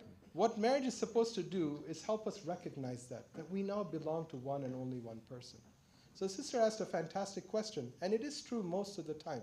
People want to be heard, the other person wants to solve the issue. It is up to the two people to know this is what the other person needs in this situation.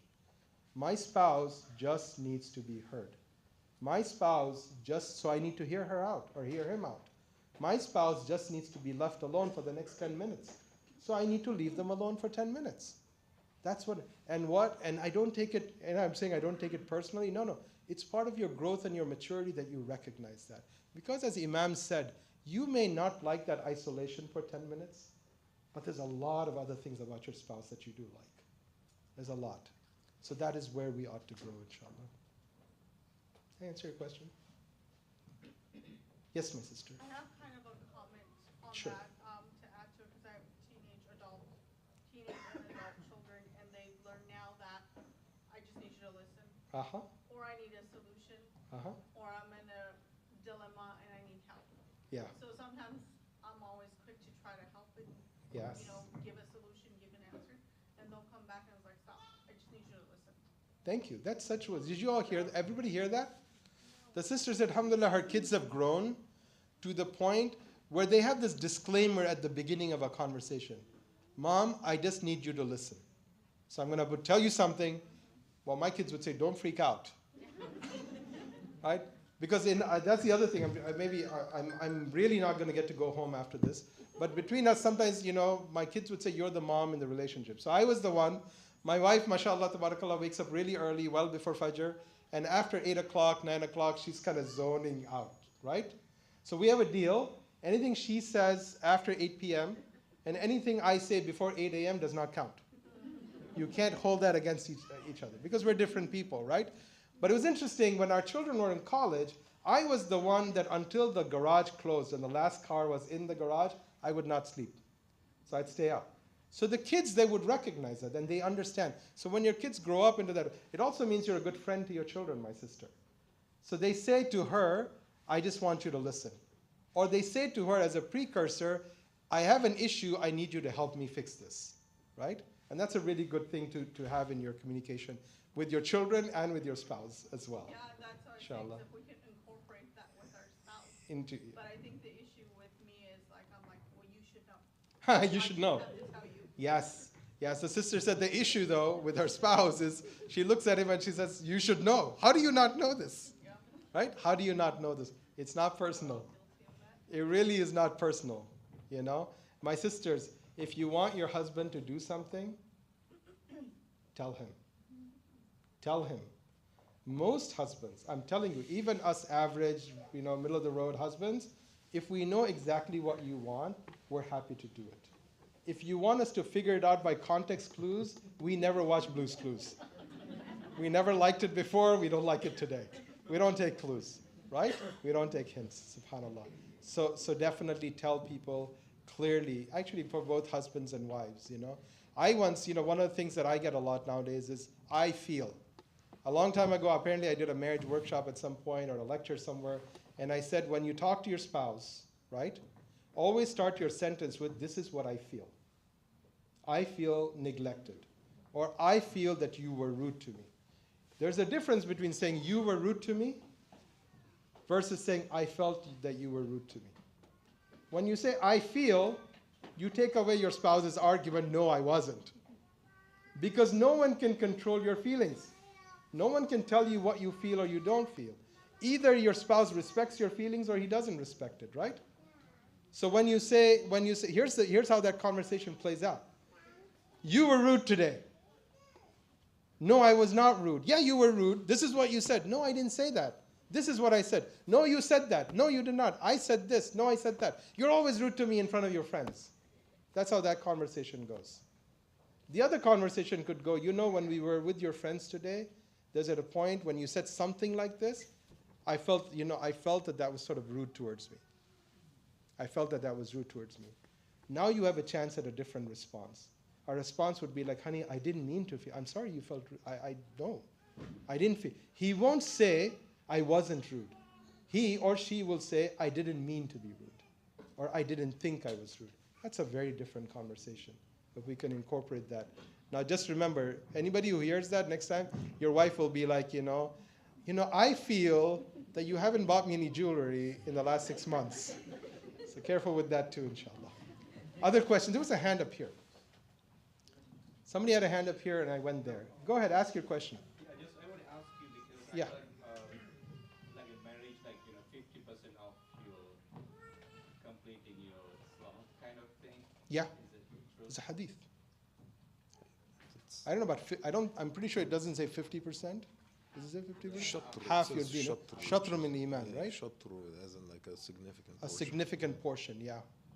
So is there a question after that? No, no, that's what I would be. Oh, yeah. No, it is. And again, I mean, that's that hadith, but again, there are a hadith upon a hadith that, just there's so much attention focus. Real estate in the Quran is very valuable. Have you all noticed that the Quran is a smaller book, fewer verses, fewer pages than most other, we don't consider them, rightly guided or divine scriptures, but most scriptures that other people consider divine, right?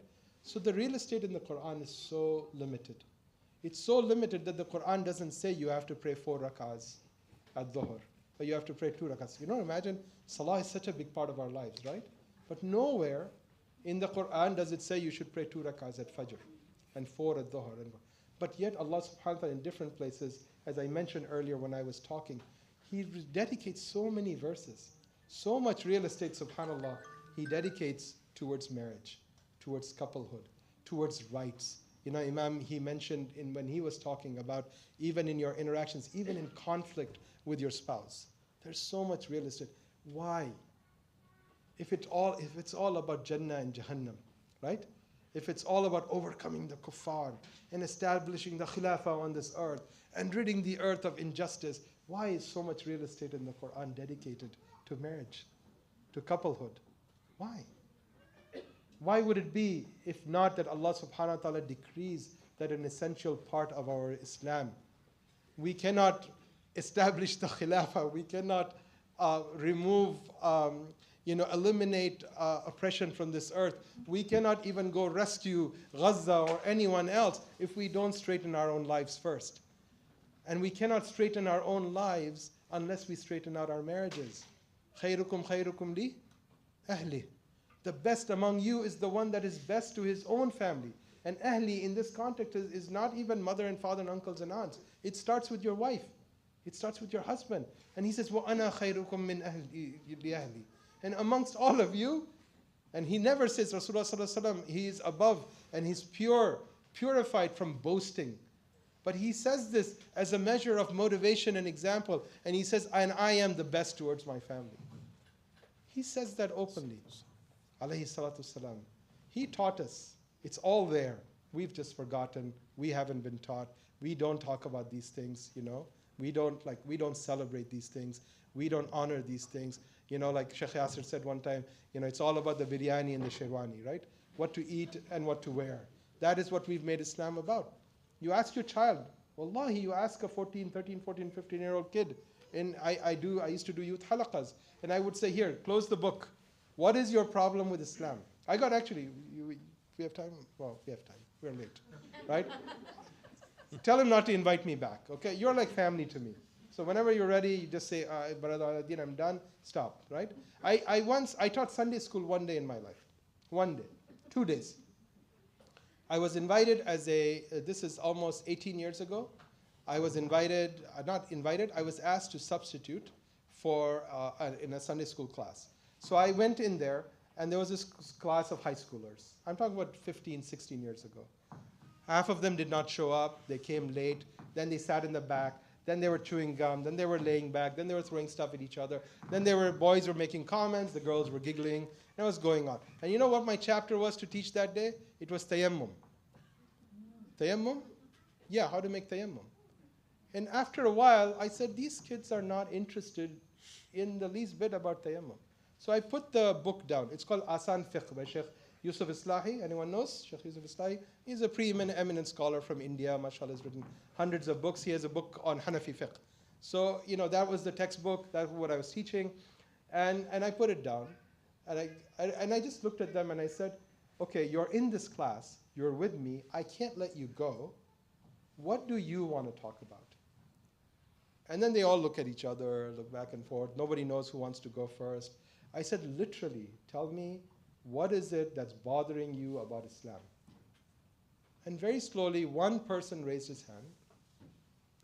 And he said, Brother Al-Din, I want to leave Islam. I want to leave Islam. This is Sunday school. And his father and his mother were one of the most active people in the masjid. And by the way, before that, I said to them, whatever happens here stays here. right? I want to be of help to you in some capacity, right? And I can only do that if you all ascertain or guarantee each other's confidentiality. And it's amazing, by the way, your children, you may not know this, but if you have teens as children and they're friends, they know stuff about each other that they're not telling you. I promise you that. I promise you that. They know stuff about your friend's kid and what they may be into that they're not telling you and they're not telling their parents because they don't want to be viewed as a snitch. Okay? The challenge is, again, why I keep going back to the same subject again and again and again and again. We have to convince our children first, before we convince people on the street, that Islam is good for you. That when we say to you, this is not something we do, here's how it is good for you. It's not because you will dishonor me. For wallahi, nobody will dishonor you except you. Your children cannot dishonor you. There's nothing your son can do, your daughter can do, that will bring dishonor to you as long as you serve Allah subhanahu wa ta'ala. There's nothing that will happen. We have to separate that. When I ask, mashallah, somebody is really, really missing me. Right? So, you know, people say, because our children feel that half the things we tell them not to do, we do it for our own dishonor. Log kya kahenge? People will look down at us. We will lose our friends and community. And people do that. Oh, such and such daughter ran off from the house and married this Hindu guy.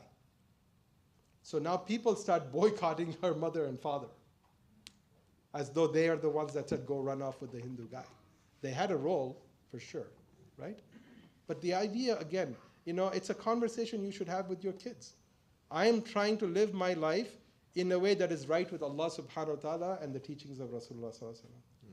That's what I'm trying to do. That is what I'm inviting you to do. There will come a time when you will be an adult and you will make your own choices. You won't make those choices in my home, but you may go somewhere else and you will make those choices. When you make those choices, those consequences you will face. This has nothing to do with honor. We're Pathans. This has nothing to do with being Pathan. This has nothing to do with being from this village in Palestine. This has nothing to do with any of that. This has to do with you and Allah subhanahu wa ta'ala. And in this digital age, the consequences of your bad actions do not even wait till the akhirah. You see them in this dunya. So what we're telling you is what's good for you, and it's what we're worth. And they'll say to you, but you did this, you do that, you spoke like this, right? And what should be your response? You should be, yeah, I'm a work in progress myself.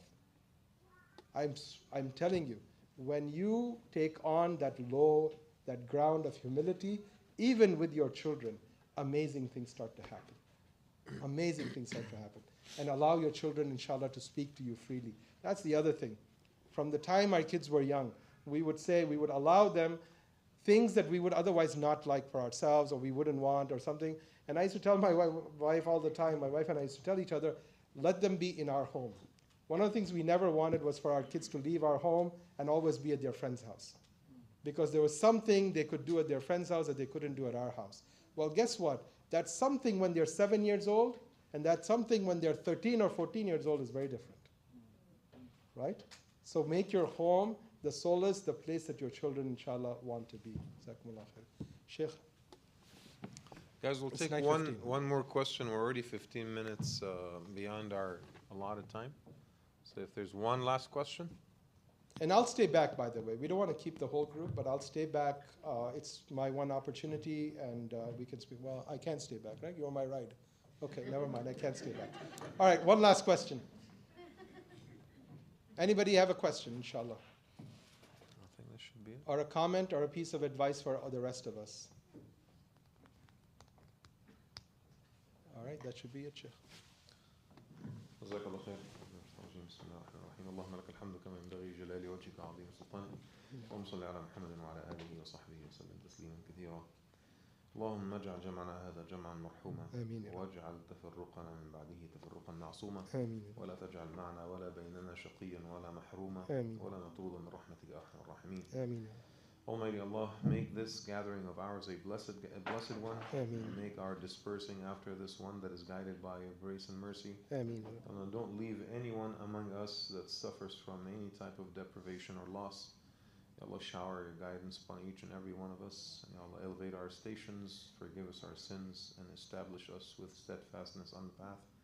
Ya Allah, protect and preserve our families and our children and our marriages, and help us invest in those relationships, and help us resolve our conflicts in an amicable fashion that would be pleasing to you.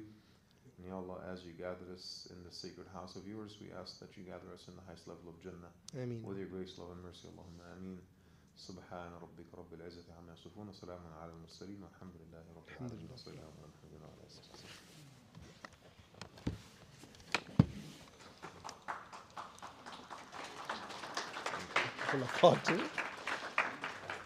Inshallah ta'ala, tomorrow morning, the couples that have registered for the workshop, inshallah, we expect to see you guys at 8:30, 9:30, sorry, 9:30 a.m. We're going to start, inshallah, on time sharp. There's going to be just a few minutes for registration. We're going to start right away. And please don't move the chairs, okay? Now, we're not going to roll the chairs. We're going to be using them tomorrow. Me too. Yeah.